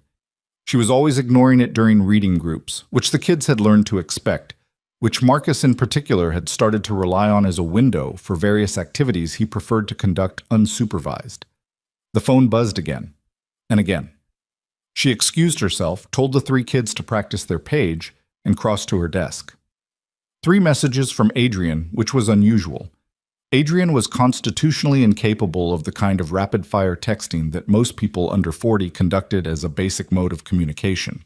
The first said, "Something happened." The second said, "Can you call me when you're done? It's not an emergency. Max is fine." The third, 3 minutes after the second, said, "Actually, it might be. Call me." She told her aide to take over the reading group, stepped into the hallway, and called him. He answered before it rang. "There's an article," he said. His voice was the controlled version, the version she'd learned to recognize as the exterior that was keeping something from showing. "A gossip piece, online, about us." He paused. "It's not... The content is mostly speculative, but someone fed them information about your background, your income, the dress at the gala." Another pause. "Someone who was at the gala." Emily stood in the school hallway with its bulletin boards of student artwork and its smell of industrial cleaning supplies, and felt the cold specificity of the information land. "What does it say?" she said. "That I've taken up with a woman who is clearly out of her depth, and that sources close to me are concerned the relationship is..." He stopped. "It uses the phrase advantageous positioning, meaning on your part." The phrase was familiar in its architecture. It was not the same as what Vanessa had said to her PR contact, but it was adjacent. It was the same genus of accusation. "How many people were at the gala?" she said. 200, roughly." She leaned against the wall. "Adrian." "I know." It might not have been Vanessa. She said, "I know what she said." His voice was careful. "I'm not accusing anyone. I'm telling you what's happening." A pause. "Are you okay?" The question in the middle of all of it. She looked at the student artwork on the bulletin board. One of her kids had painted a house with a very large sun, the kind of sun that kindergartners always paint, taking up most of the sky, yellow, with rays going in every direction. "I'm going to be okay," she said. "What are you going to do about it?" "My communications team wants to respond. I'm not inclined to respond. Responding gives it more attention than it deserves." I agree with that. "The problem is not responding looks like confirmation." "To who?" He was quiet for a moment. "To people who are looking for confirmation, to people who already want to believe it." "Do you care what those people think?" A pause. "About me?" "No." "About you?" "That's different." She closed her eyes briefly. Adrian, I teach kindergarten. I live in an apartment with a radiator that clicks. The people in my life who matter know who I am. The people who read this piece and believe it don't know me and aren't going to, and their opinion of me isn't actually information about me.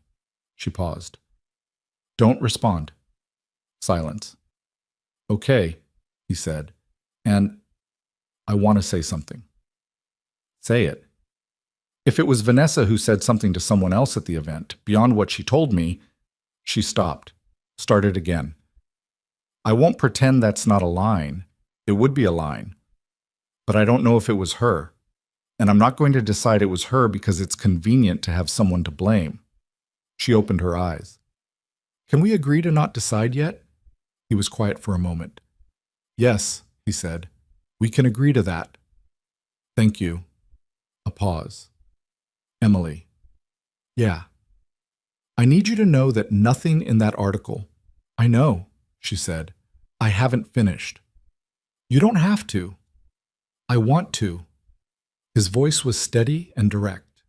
Nothing in that article changes anything for me. The way I see you, the way this is. None of it.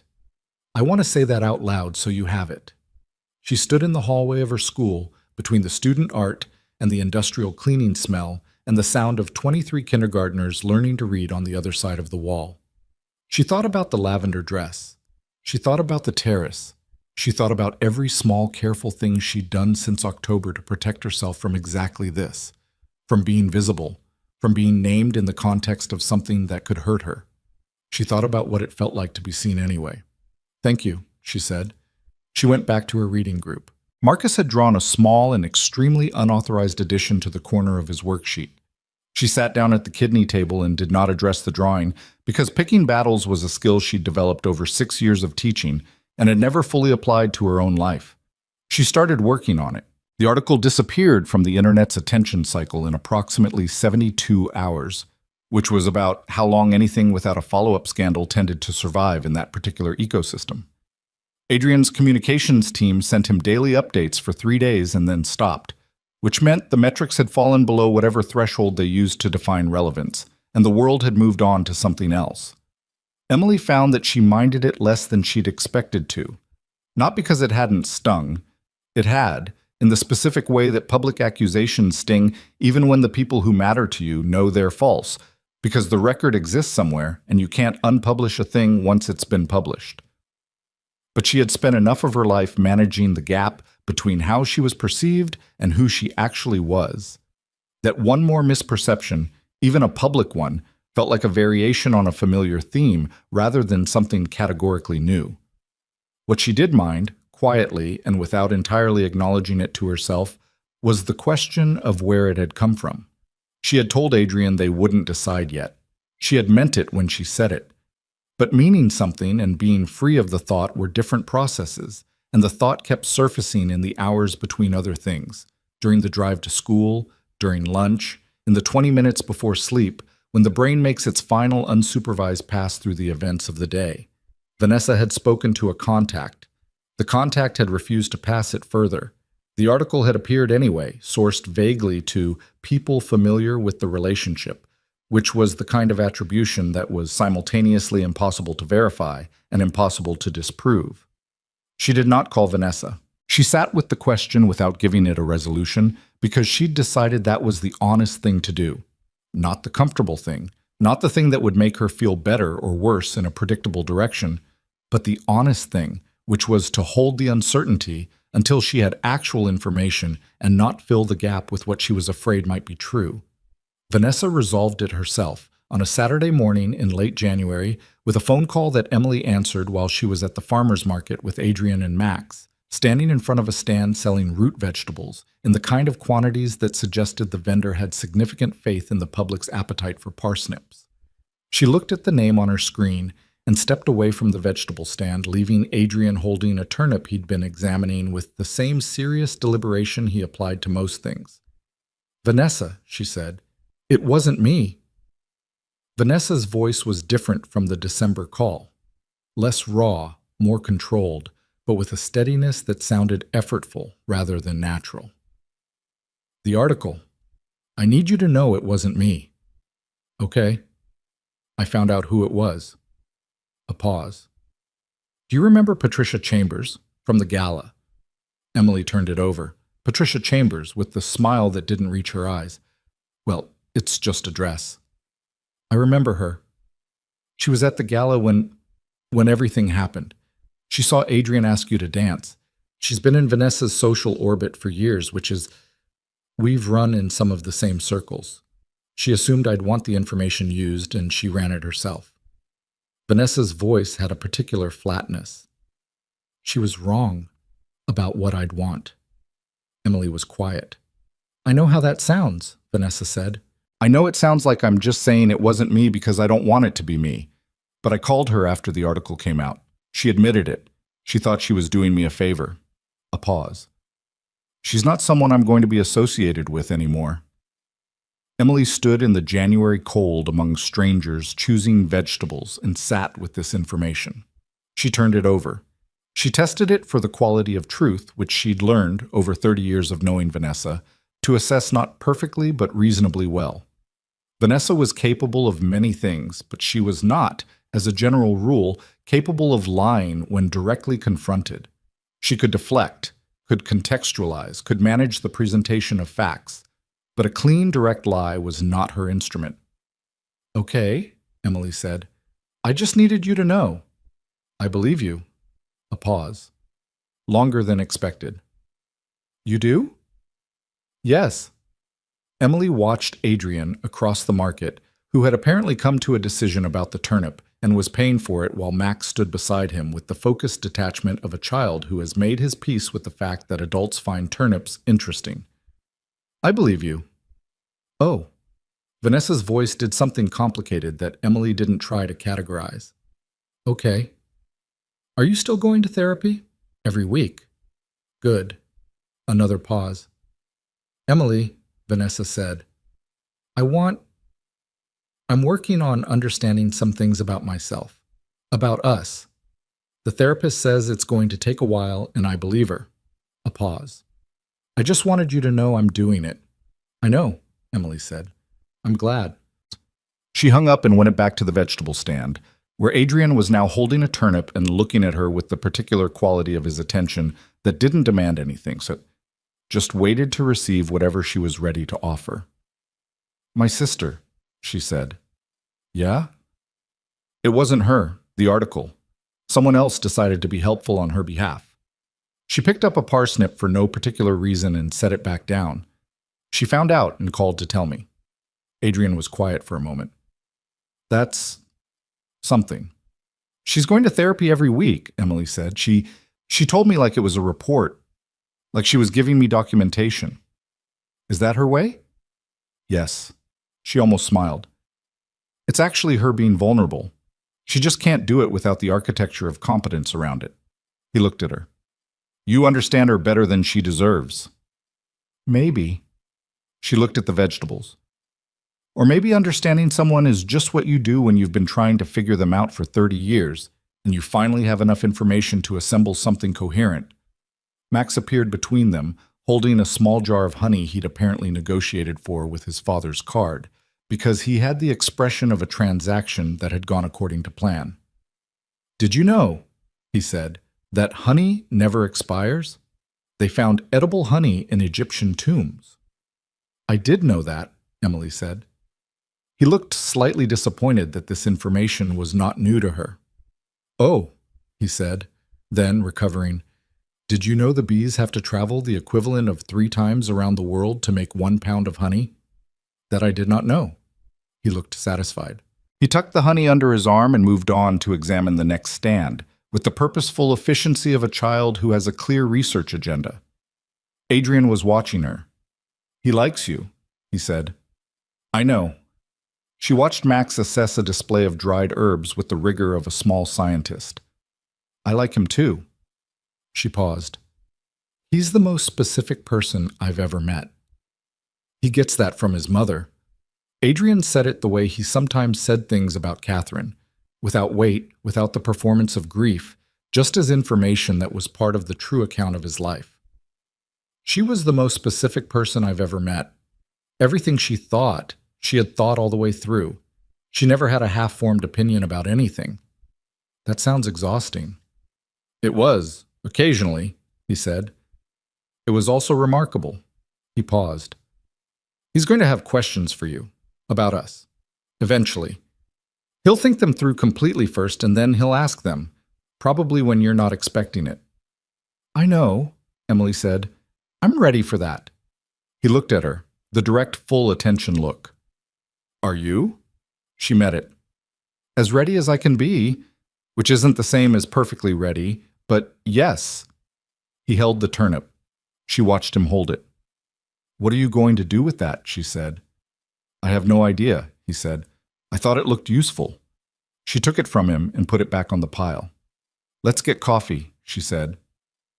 They found Max and got coffee, and the three of them sat at a table outside, despite the cold, because Max wanted to watch the market, and they had found, over months of Saturdays, that accommodating Max's desire to observe things was generally more efficient than redirecting it. It was, Emily thought, looking at the two of them across the small table, Max with his honey and his observations, Adrian with his coffee and his particular quality of stillness, one of the most ordinary things she had ever been part of. She was deeply aware of how much she wanted to keep it. Spring arrived gradually and then suddenly, the way spring tends to, as if the season itself had been quietly doing prep work that you didn't notice until one morning the light was different and the air had a different texture, and something had clearly shifted in the night. By March, Emily had a drawer at Adrian's house. Not a symbolic drawer, a practical one. The second drawer in the guest bathroom, which she used when she stayed over on Friday nights, which had started happening in February when a dinner that ran late had turned into watching a film that ran later and nobody had said anything about leaving and she'd fallen asleep on the couch and woken up at midnight with a blanket over her that she hadn't put there herself. She'd asked Adrian about it the next morning, slightly embarrassed. You were asleep, he said, making coffee. You looked uncomfortable. I put a blanket on you. He glanced at her. I didn't want to wake you. You could have. You were asleep for 45 minutes before I noticed, he said. You clearly needed it. She had not known what to do with this, which was a feeling she'd gotten used to. The frequency with which Adrian did something so simply decent that it left her without a framework for response. She went home that morning and stood in her apartment and looked at the clicking radiator and thought about what it meant that she'd fallen asleep in someone else's house and slept well. The drawer came 3 weeks after that, proposed by Adrian with the same directness he applied to most things. You keep forgetting your face wash. There's a drawer. Use it. She used it. By April, Max's reading had expanded from volcanoes to geological time periods, which he explained to her on a Saturday afternoon with the systematic thoroughness of a very small professor delivering a lecture he'd been preparing for a while. The Hadean Eon lasted about 600 million years, he said. Nothing lived. The Earth was just forming. He seemed to find this philosophically interesting. It wasn't ready yet. That's a long time to not be ready, Emily said. He looked at her with the evaluating seriousness he'd directed at her the first day they met, except that now it carried a different quality.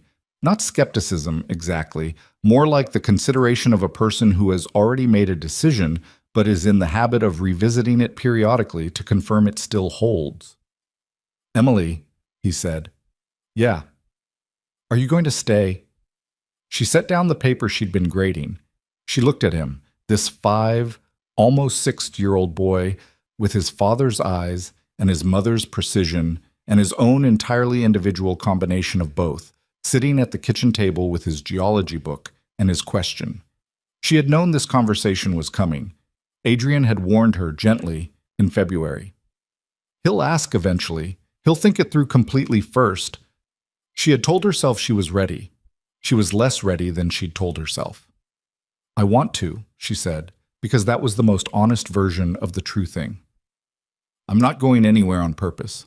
She paused, and then she gave him the rest of it, because he was 5 and he had asked a direct question, and he deserved a direct answer, and she was not going to speak to him in the soft, indefinite language adults often used with children when they didn't want to be held to anything. I can't promise you forever because nobody gets to know forever. But I can tell you that I'm here and I want to keep being here, and I'm not planning to go anywhere. He considered this for approximately 15 seconds. It was a real 15 seconds. She watched him process it, actually watched the consideration move through his expression. "That's honest," he said finally. "I try to be." He looked back at his book, then, without looking up, "I'm glad you're here." She breathed. "I'm glad I'm here too." He turned a page. "Did you know that the Cambrian explosion took less than 20 million years?" "I didn't know that." "It's when everything started," he said. "Everything complicated. All at once, basically." He ran his finger along a line of text. "Scientists aren't sure why it happened when it did." "Maybe things just get to a point," Emily said, "where they're finally ready." He looked up at her with the expression of someone encountering an idea that has been independently confirmed by an outside source. "That's what I thought too," he said. She picked up her papers and went back to grading, and the afternoon continued, and the house settled around them with its familiar particular weight. The hard conversation arrived in May, on a Wednesday evening, when she had not expected it, and when she was therefore most completely undefended. She had come over for dinner. She did this twice a week now, sometimes 3 times, in the way that you build a presence in someone's life through repetition until the repetition is itself the foundation of something. And Max was already in bed, and she and Adrian were in the kitchen with the remains of the meal between them and a bottle of wine that was about 2/3 gone. She had been telling him about a parent-teacher conference that had gone sideways, a meeting she'd gone into with careful preparation and that had turned into something else entirely when a father had informed her, in a voice calibrated for maximum impact, that her teaching approach was pedagogically unsound and that he had done research. "He showed me printed articles," she said. "He had printed them out. He'd highlighted sections." "What did you do?" "I listened to him for 12 minutes, and then I said, 'I appreciate you sharing this with me. I've been teaching for 6 years, and these are the research frameworks we operate within at this school. And if you'd like to schedule a follow-up with the principal to discuss curriculum philosophy, I'm happy to do that.'" "And?" "He said he would think about it." She drank her wine. "He won't. People like that never follow through. They want the confrontation, not the resolution." "You're very composed in situations that would make me—" He stopped. "Less composed." "I've had 6 years of practice." She set down her glass. "You learn to receive things without absorbing them. You learn that someone's anger at you isn't actually information about you." He looked at her. "You've had to learn that outside the classroom too," he said. She met his eyes. "Yes. Your sister. Partly her, partly a lot of things." She was quiet for a moment. "I grew up in a house where one person's needs were very large, and I learned to make my own needs smaller. That's not a tragedy. It's just a thing that happened, and I've spent a long time unlearning the parts that don't serve me." He turned his wine glass in his hands.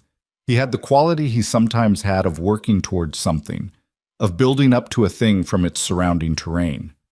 "I want to ask you something," he said. "Okay? And I want you to answer it honestly, even if the honest answer is something you think I won't want to hear."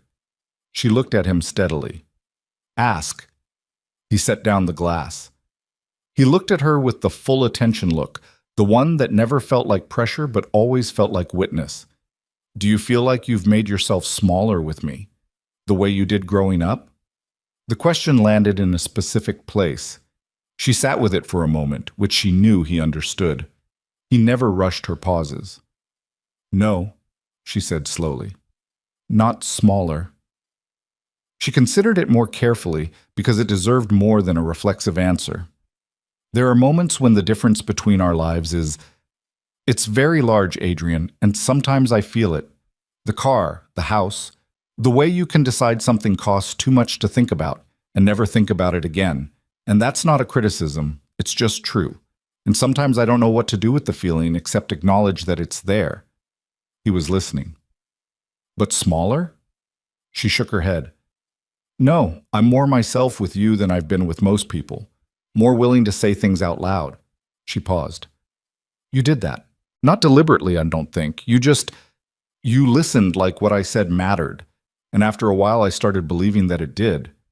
He was quiet for a moment. Then he said, "The differences are real." "Yes. I'm not going to pretend they aren't. I know. I don't want you to. But they're not—" He stopped, chose his words with the deliberateness he applied when something mattered. "They're not the architecture of us.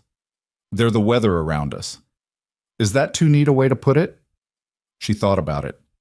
Maybe slightly, she said, but directionally accurate. He almost smiled. She had catalogued his almost smiles by now, could distinguish between the amused one and the relieved one, and the one that was something else, something warmer and more unguarded that appeared rarely and never in company. This was that one. There's something I want to do, he said. Tell me. The gala is in October, the Hargrove Gala. It's every year. He looked at her. I want to go with you, not because of what happened last time.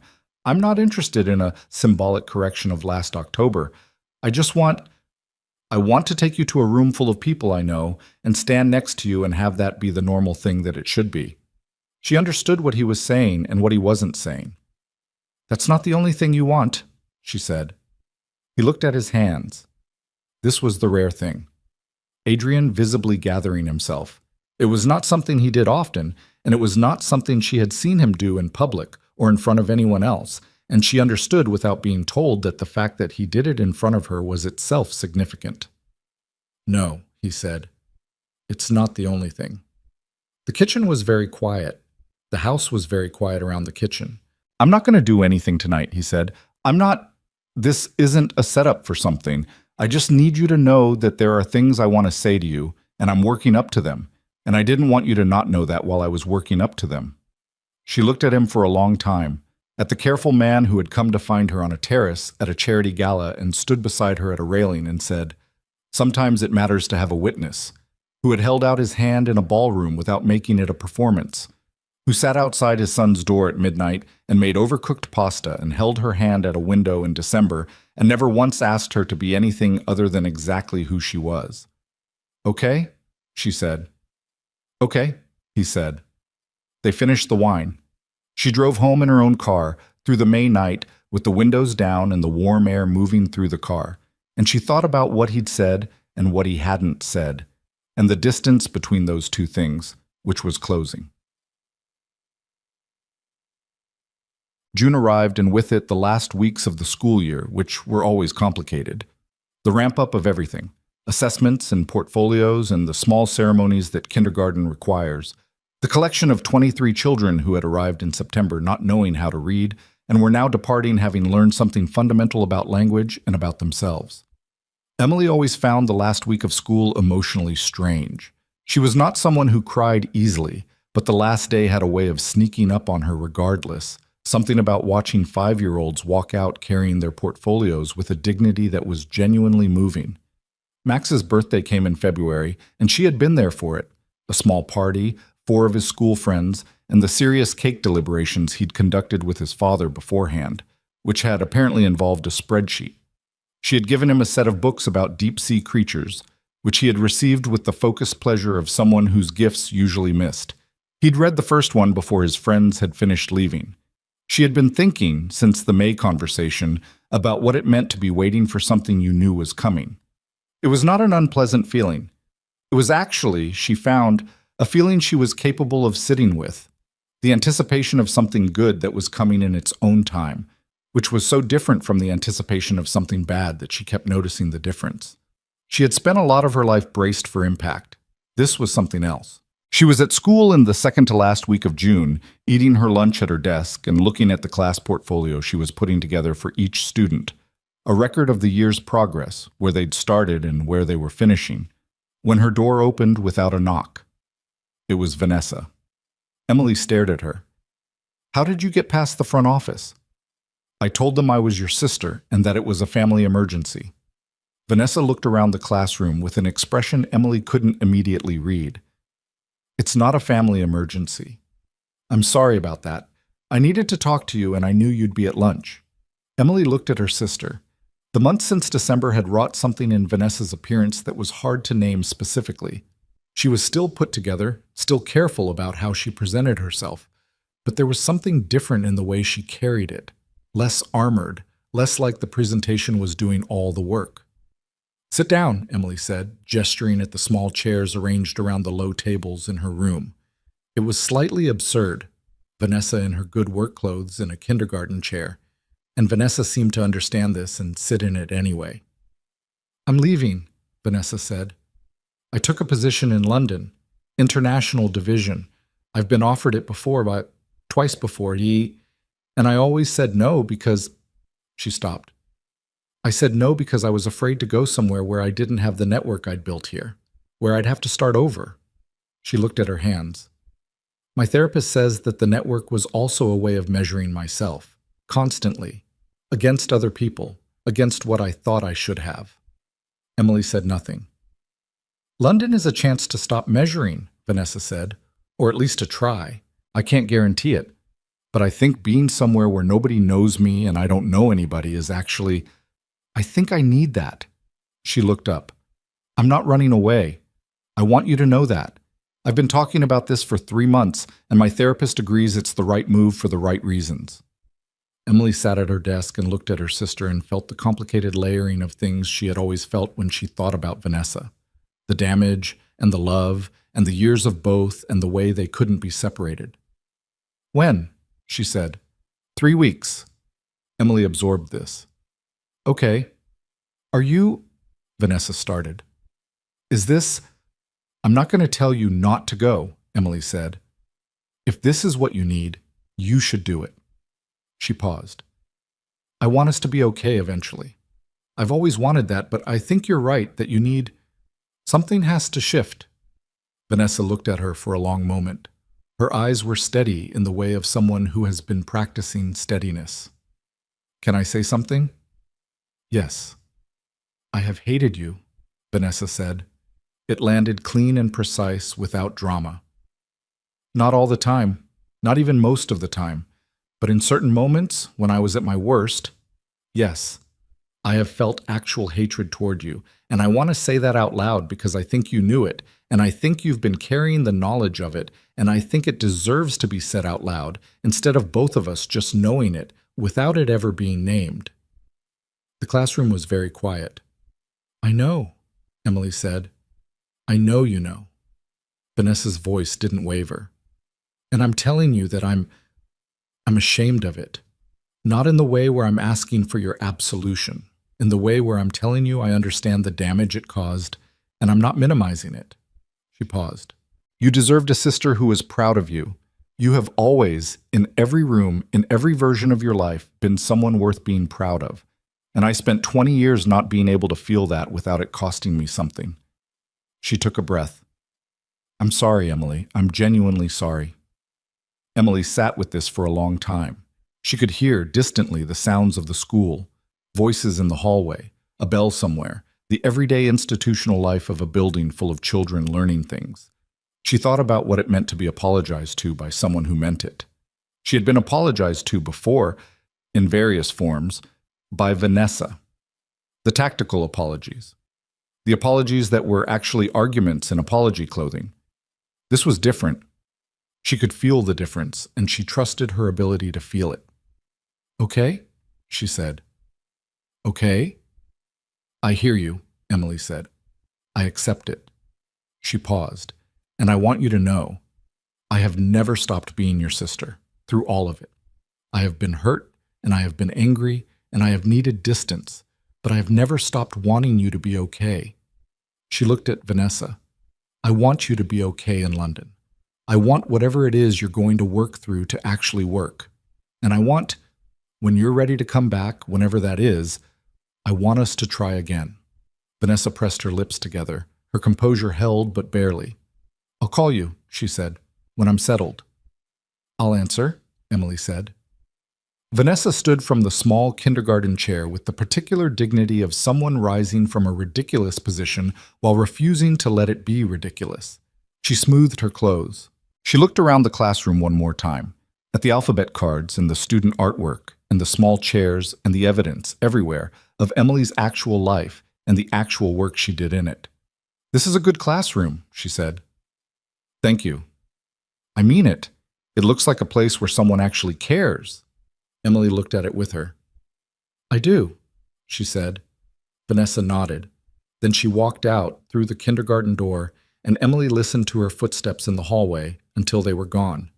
She sat at her desk for a while after that, alone in her classroom in the middle of a Tuesday lunch break, with her student portfolios and her unfinished sandwich and the quiet that comes after something significant that doesn't know yet whether it's an ending or a beginning. She thought both, probably. Most significant things were. She went back to the portfolios. There were 23 of them, one for each kid, and each one told a real story, a record of a year, of what was hard and what came through anyway. She had spent the morning writing the narrative notes for each one. She was almost done. She picked up her pen and kept going. The summer that followed was the best Emily could remember in years, and she would not have been able to say precisely why, which might have been the point. It was not eventful in the ways that tend to make summers memorable. No travel to remarkable places, no dramatic milestones.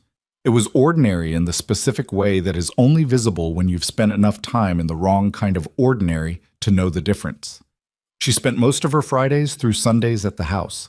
She and Max established a Saturday routine that had developed entirely without discussion. She arrived by 10, they went somewhere, the library, the Natural History Museum, a farmer's market, once a hardware store because Max had decided he needed to understand how plumbing worked and had spent 45 minutes asking a patient employee escalating questions about pipe systems, and then came back and did their respective work, while Adrian did his in his office and the house held them all in its familiar, settled way. She met Adrian's business partner, a man named James, who was sharp and funny and who had known Adrian since before Catherine, and who looked at Emily with the particular evaluation of someone who had watched his friend survive something terrible and was cautious about who he let close to what remained. He didn't say any of this. He didn't have to. She could read it in the first handshake. They had dinner, the four of them, at a restaurant she'd never have taken herself to. The kind of restaurant that didn't put prices on the menu, which she had heard about as a concept but never actually encountered, and the first time she opened the menu, she had to work to keep her expression neutral. She'd managed it. "How's the teaching?" James had asked, and it was a real question. He leaned forward slightly. He waited for the full answer. She told him about Marcus and the unauthorized drawing and the reading group and the parent who'd brought printed articles. He'd laughed at the printed articles. "You're not what I expected," he said at the end of the evening. Not unkindly. "What did you expect?" He glanced at Adrian. Someone more impressed with herself for being in this situation. She looked at him steadily. "There's nothing to be impressed about," she said. "Adrian isn't a situation I'm in. He's a person I know." James looked at her for a moment, then he looked at Adrian. Something passed between them. The shorthand of people who have been friends long enough to have it. "Good," James said simply. Walking to the car afterward, Adrian said, "That was exactly the right thing to say." "I wasn't trying to say the right thing." "I know," he said. "That's why it was." The summer continued its ordinary, extraordinary progress. Emily painted one wall of her classroom in July, a project she did every other summer, a new color, a fresh start for September. Adrian came and helped, which had not been the plan, but he'd appeared on a Saturday morning with coffee and the information that Mrs. Huang had Max, and he had nothing he couldn't move. He was not a good painter. He was methodical and precise, and he held the roller at the wrong angle and had to be corrected twice, and the third time he overcorrected. "You're a billionaire," she said, looking at the irregular patch on the middle section of the wall. "You could have someone do this? You didn't ask someone. You were doing it yourself." "That's different. This is my classroom. You asked me to come." "I didn't ask you to come. You showed up." "You didn't tell me to go," he said. This was delivered with complete seriousness, which was how he delivered most things. She looked at him. He was wearing paint-spattered jeans and holding a roller, and there was a small streak of yellow on his forearm he hadn't noticed, and he looked. She thought about this later, in the way you think about moments you want to keep accurate. He looked genuinely happy. Not performing happiness, not at ease in the social sense, genuinely, specifically happy to be in this particular place with this particular person, doing something as unimpressive as painting a classroom wall. "No," she agreed. "I didn't tell you to go." She handed him a fresh roller tray. He got better at the angle by the end of the afternoon. Not good, but better. The wall was uneven in 2 spots. She left them. She thought, looking at those spots every day when she came in to set up for September, that they were the most honest parts of the room. September came back around the way it always does, with that particular quality of beginning that belongs exclusively to the ninth month. The way the air changes and the light angles differently, and everything that felt suspended over summer suddenly has direction again. Emily's classroom smelled like fresh paint on one wall and the familiar everything else on the others. And her new class of 23 kindergartners arrived on the first day with the wide-eyed, careful energy of children who have been told that school is important and are not yet sure what that means. She stood at the door and greeted each one by name because she had spent the week before school memorizing their files. Not just the names, but the details, the things that made each child specific. She had been doing this for 7 years, and it never felt like a task. It felt like the most basic form of respect she knew how to offer, to know someone's name before they had to give it to you. A year had passed since the gala. She was aware of this in the way you become aware of anniversaries, not because you mark them, but because the body remembers the season, the quality of October light, the specific temperature of air that carries the smell of dead leaves and cold coming. She was different than she'd been a year ago. She knew this not from a dramatic sense of transformation. She distrusted dramatic transformation, had seen enough of it performed in people who hadn't actually changed to know that the real thing was quieter, but from the small accumulated evidence of daily life. She took up more space in conversations. She said things out loud that a year ago she would have kept internal. She had stopped, almost entirely, making herself small as a preemptive defense against being a target. She had not solved herself. She still drove herself slightly crazy with the particular combination of patience for others and impatience with herself that had been her operating system for 31 years. She still sometimes woke at 2 in the morning with the low-grade anxiety that was its own kind of weather, familiar and unwelcome and mostly manageable. She was still not always sure, in social situations that involved Adrian's world, the board dinners, the industry events, the rooms full of people who had known him for years and were calibrating her with the specific interest of people who care about someone and are unsure about the new variable in his life. But she was not afraid of those rooms anymore. She was in them as herself, which was sometimes uncomfortable and was always more sustainable than the alternative. Max was 6. He had grown 3 inches over the summer in the way that children that age sometimes do, as if the body decided to make up for lost time all at once. And he was now tall enough that the top of his head came level with Emily's shoulder when he stood beside her, which he did with increasing frequency. Not clinging, nothing so demonstrative as clinging, but a proximity that had developed over months into its own language. He had read his way through deep-sea creatures, geological time periods, and was now in a sustained engagement with the physics of flight that had led to the construction of 17 paper airplane prototypes, each one representing a specific hypothesis, each one carefully labeled in his precise handwriting with its test conditions and results. He had started calling her M, not Emily. M. It had happened one afternoon in August, unremarked, as if the abbreviation had always been available, and he had simply decided the time was right to use it. She had not commented on it, neither had Adrian. It existed in the space between them as a fact that didn't require discussion, one of the many small things that had accumulated over a year into something that felt, increasingly, like the structure of a shared life. The gala was in 3 weeks. The Hargrove Foundation Annual Charity Gala. October 14th. 1 year since a woman in her mother's 1987 lavender dress had stood on a terrace and been told, without those exact words, that she did not belong.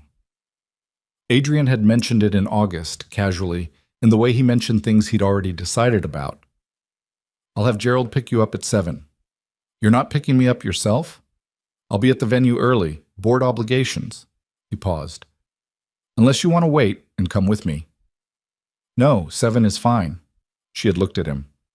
"Adrian." "Yeah." "What are you planning?" He met her eyes, the full attention look.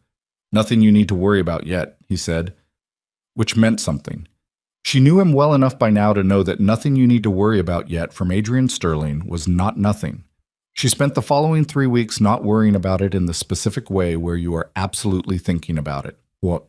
The dress she bought for the gala cost more than she was comfortable spending, and she spent it anyway, because she had decided, sitting in her classroom in late September, surrounded by alphabet cards and construction paper and the daily evidence of work she believed in, that she was allowed to want to look like herself in a room that had once made her feel like she didn't belong, not like someone else's version of her, like herself, on a night that mattered, in something she had chosen.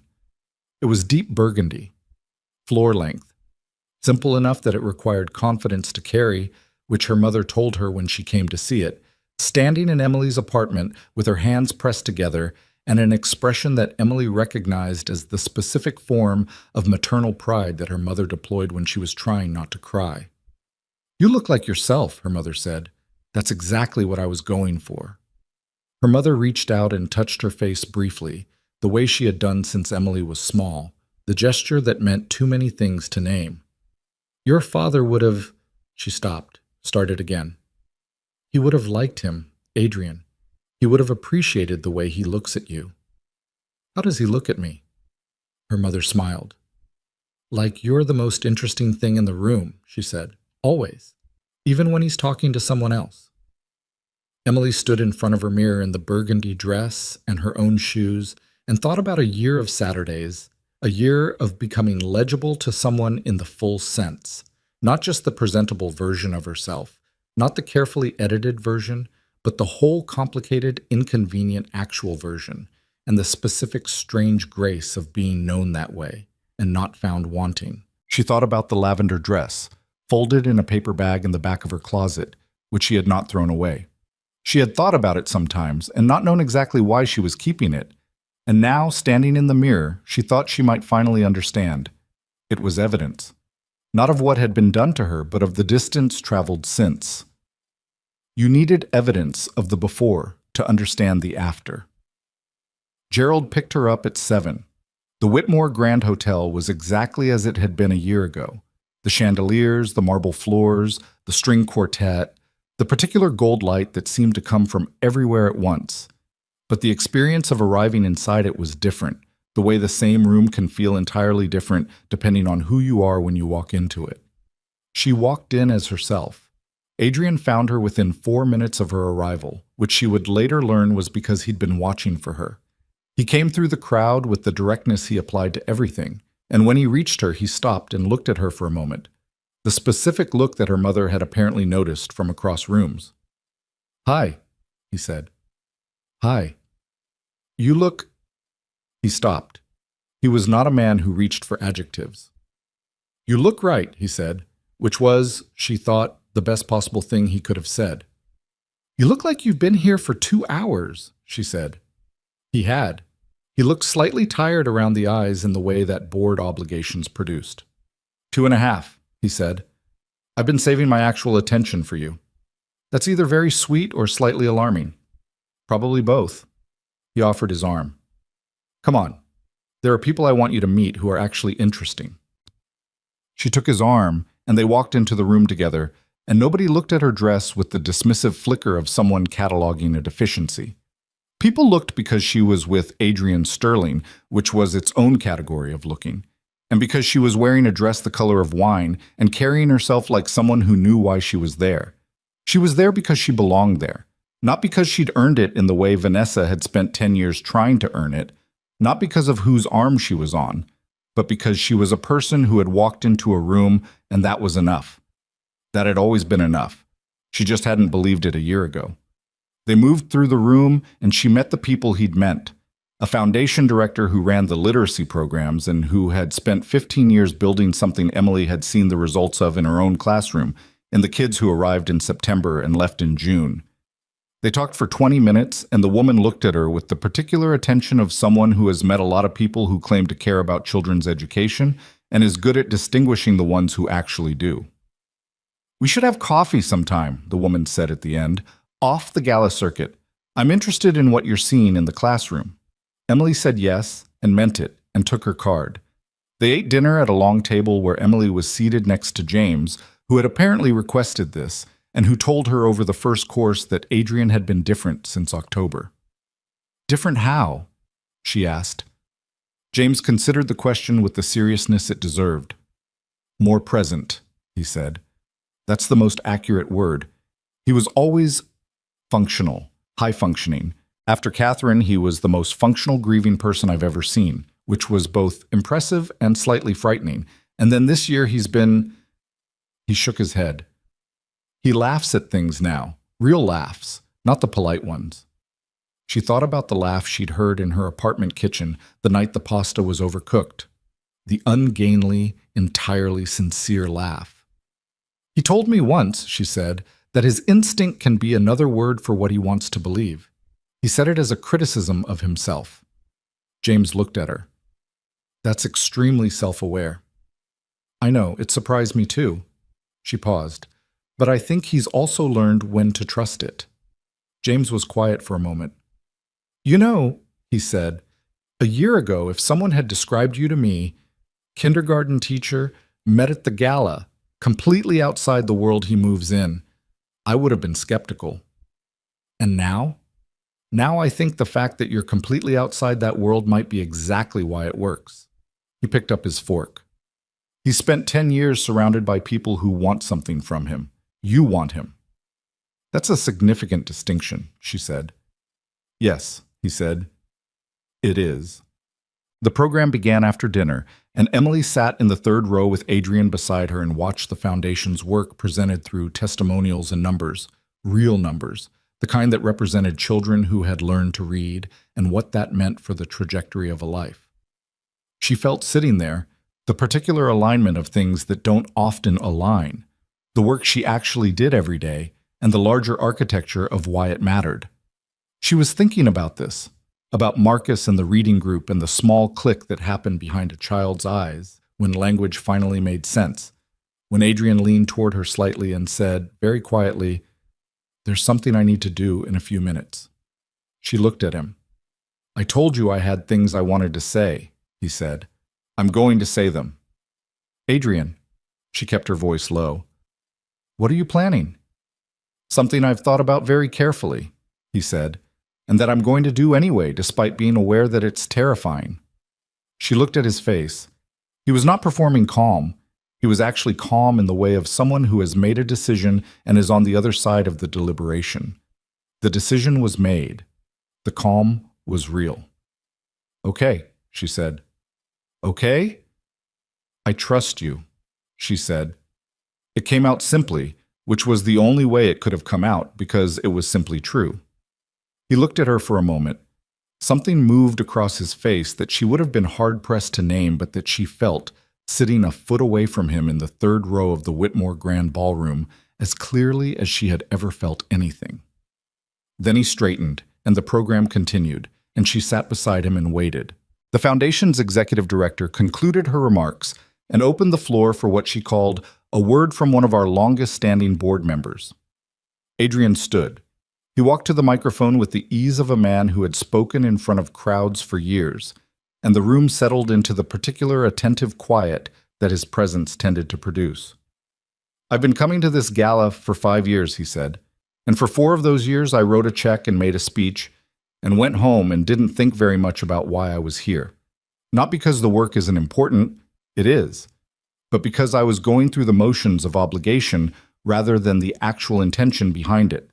He paused. "A year ago, something happened in this room that changed that." Emily went very still.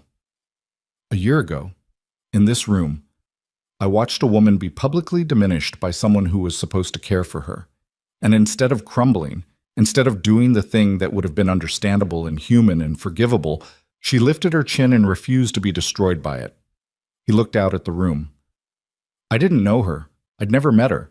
But I watched that happen, and I thought, that is a person I want to know." The room was absolutely quiet. "Her name is Emily Carter. She teaches kindergarten. She has been doing it for 7 years, in a classroom where she knows every child's name before they walk through the door, because she believes that being known by name is the most basic form of respect. She has taught children whose parents can't afford the books she uses in class. And she buys those books herself, which I didn't find out from her. I found out from a colleague of hers who mentioned it in passing as if it were simply a fact about her, which I suppose it is." He stopped. "She is the most genuinely good person I have met in my adult life. Not good in the sense of uncomplicated. Good in the sense of having thought carefully about what she believes and living in accordance with it even when it costs her." Emily was not going to cry. She had decided this preemptively, and she was maintaining the decision with the focused effort of someone who knows their own tendencies and is actively working against them. She was not entirely winning. "I have a son named Max," Adrian said.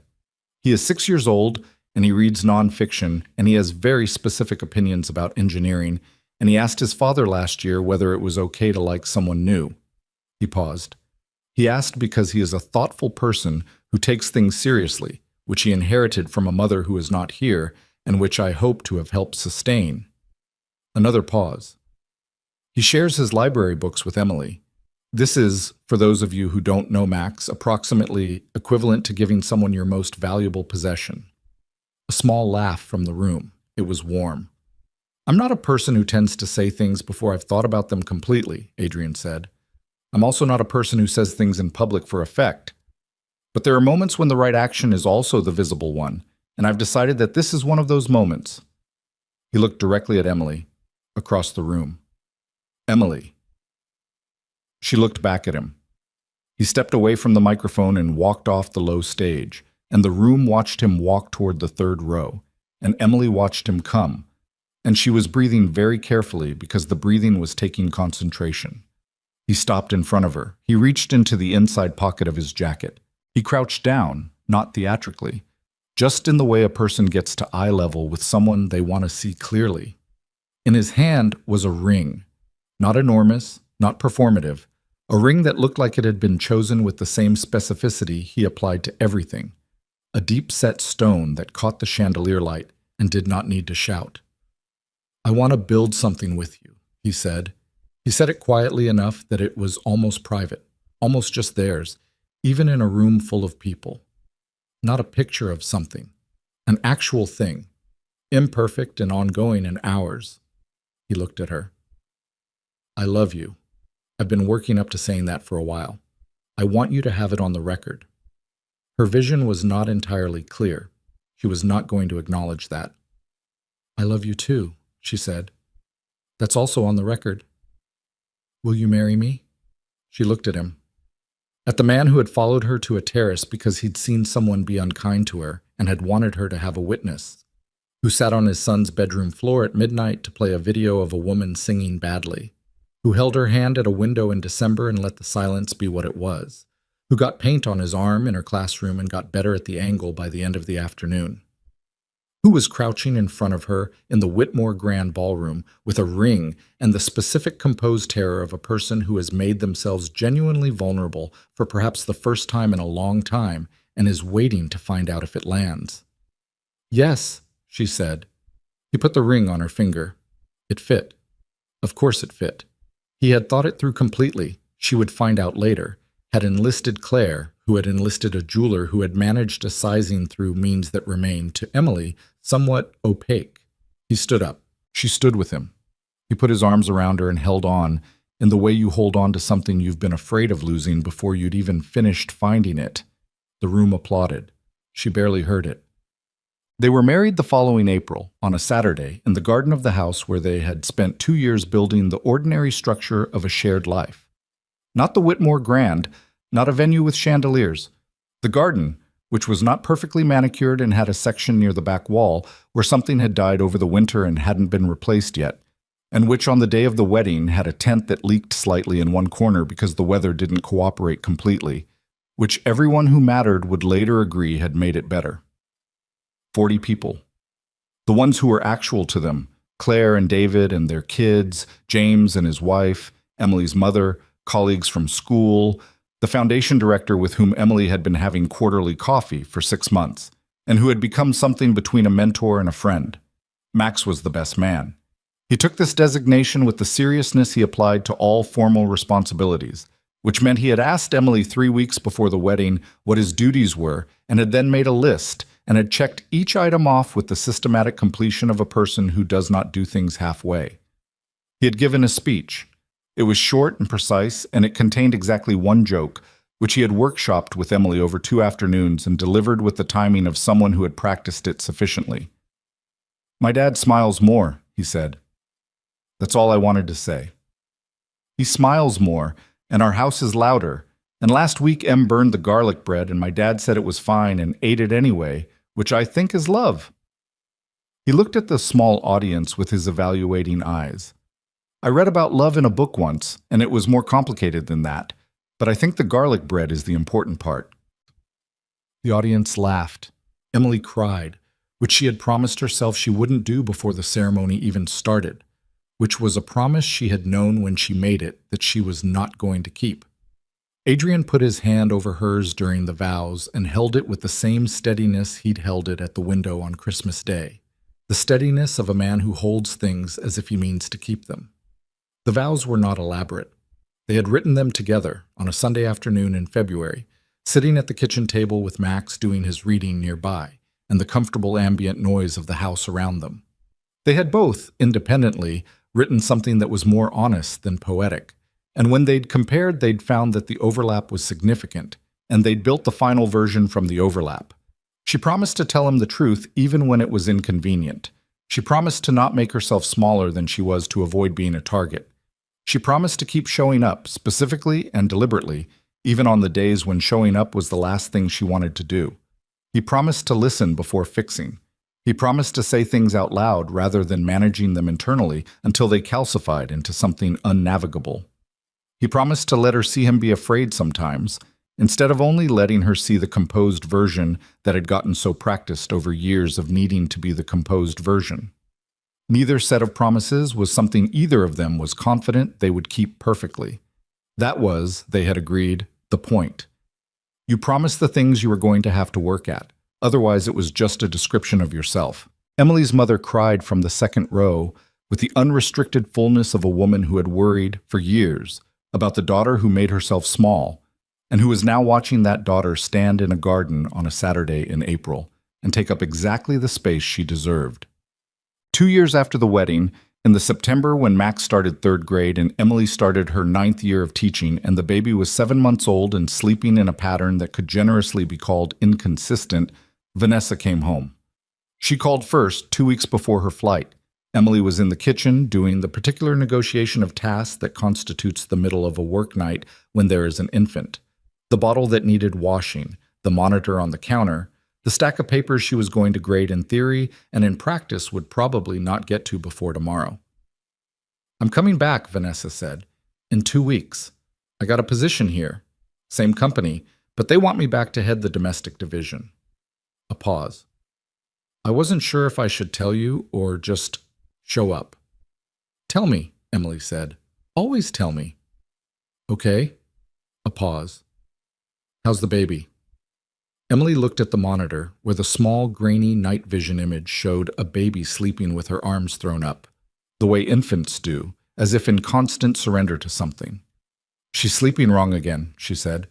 She does this thing where she gets her schedule backwards for about a week and then corrects. We're in the middle of a correction cycle. Does it? Vanessa stopped. Does it help? Having her? Emily thought about the question. She thought about what the last 7 months had actually been. The exhaustion that was its own category of thing, different from any tired she had felt before. The kind of tired that recalibrated your baseline. The 3 a.m. feedings and the particular helplessness of not being able to explain to a small person why the world was the way it was. The specific terror of loving something that small and that new and that unable to protect itself. And then the other thing, which was harder to name but more real, the way the baby had arrived in their house and rearranged the furniture of everything, not just the literal furniture, but the furniture of what they were to each other. The way Adrian looked holding her, with the specific competence of someone who had done this before, and the specific wonder of someone who was doing it again and still couldn't entirely believe it. The way Max had looked at her the first time, standing beside Emily in the hospital room with an expression she had never seen on his face before. An expression that was not quite skepticism, and not quite wonder, but something in the territory between them, the expression of a person encountering something that reorganizes the categories. He had asked, very seriously, whether he could hold her. Emily had helped him position his arms. He had held his sister for 3 minutes with the absolute careful stillness of someone who understands the weight of what they're carrying. It helps, Emily said, and it's also the hardest thing. Both are very true at the same time. I'm glad, Vanessa said. I'm glad it helps. She paused. Emily, I want to. I've been in therapy for 2 years, and the work is real. It's not a performance. I want you to know that. I know that, Emily said. You can't know that yet. You haven't seen me. No, Emily said. But I know your voice. I've known your voice for 30 years. And this is not the voice of someone performing work. This is the voice of someone doing it. She paused. I'm not saying it's done. I'm not saying there's not more. I'm just saying I can hear the difference. A silence. The kind that Vanessa used to fill with something defensive and now left alone. Can I come see her? Vanessa said. When I'm back. Can I come meet her? Yes, Emily said. Come for dinner. Come Sunday. Okay, Vanessa said. Sunday. She came on Sunday, and she was different in the ways Emily had heard in her voice. Not transformed, not arrived at some clean final version of herself, but different in the way of someone who has been doing sustained honest work and has the marks of it. She sat on the couch and held the baby with the careful inexperience of someone who doesn't spend time around infants, and the baby looked up at her with the unfocused philosophical calm of a 7-month-old encountering a new face and finding it provisionally acceptable. Max came in from the kitchen where he'd been finishing his homework, and he looked at Vanessa with the evaluating look he gave to new situations. You're Emily's sister, he said. Yes, Vanessa said. He considered her. Are you the one from the dress story? Emily from across the room closed her eyes briefly. Max, Adrian said from the doorway. What? Em told me about it. She said it was a mean thing that happened and that things are different now. I'm asking if this is the same person. He looked at Vanessa with the directness of a child who has not yet learned that some questions are social violations. Are you? Vanessa looked at him. Something crossed her face. Not quite pain, more like the recognition of something she had earned. Yes, she said. I am. I did something unkind, and your mom... She stopped, corrected. Emily. Emily was She was better about it than I deserved. She paused. I'm trying to be better. Max considered this for approximately 10 seconds. Okay, he said. He went back to the kitchen. Vanessa looked at Emily with an expression she couldn't entirely hold together. He accepts things very quickly once they're explained honestly, Emily said. He doesn't actually like ambiguity. I noticed, Vanessa said. She looked down at the baby, who was making a small sound that might have been contentment or might have been the preliminary stages of something else. She's beautiful. She looks like Adrian, Emily said, which I think is unfair given who did the actual work. She has your mouth, Vanessa said. Emily looked at her daughter from across the room. Does she? Yes. Vanessa looked up. She really does. They had dinner, the 5 of them, at the kitchen table with the baby in her chair, and the food that was good but not perfect, and the conversation that moved through easy things and some harder ones, and back to easier ones again, the way family dinners do when the people in them are still learning how to be in the same room after a long time apart. There was one moment near the end when Vanessa said something that made Emily laugh, genuinely laugh, the real one, the involuntary one. And across the table she saw Adrian watching her with the expression her mother had described, the one that appeared regardless of who else was in the room. And she thought about the years she had spent being invisible, about the lavender dress and the terrace and the cold railing, about what it had felt like to stand in a room and believe that belonging was something that had to be earned through the right appearance, in the right clothes, at the right event, among the right people.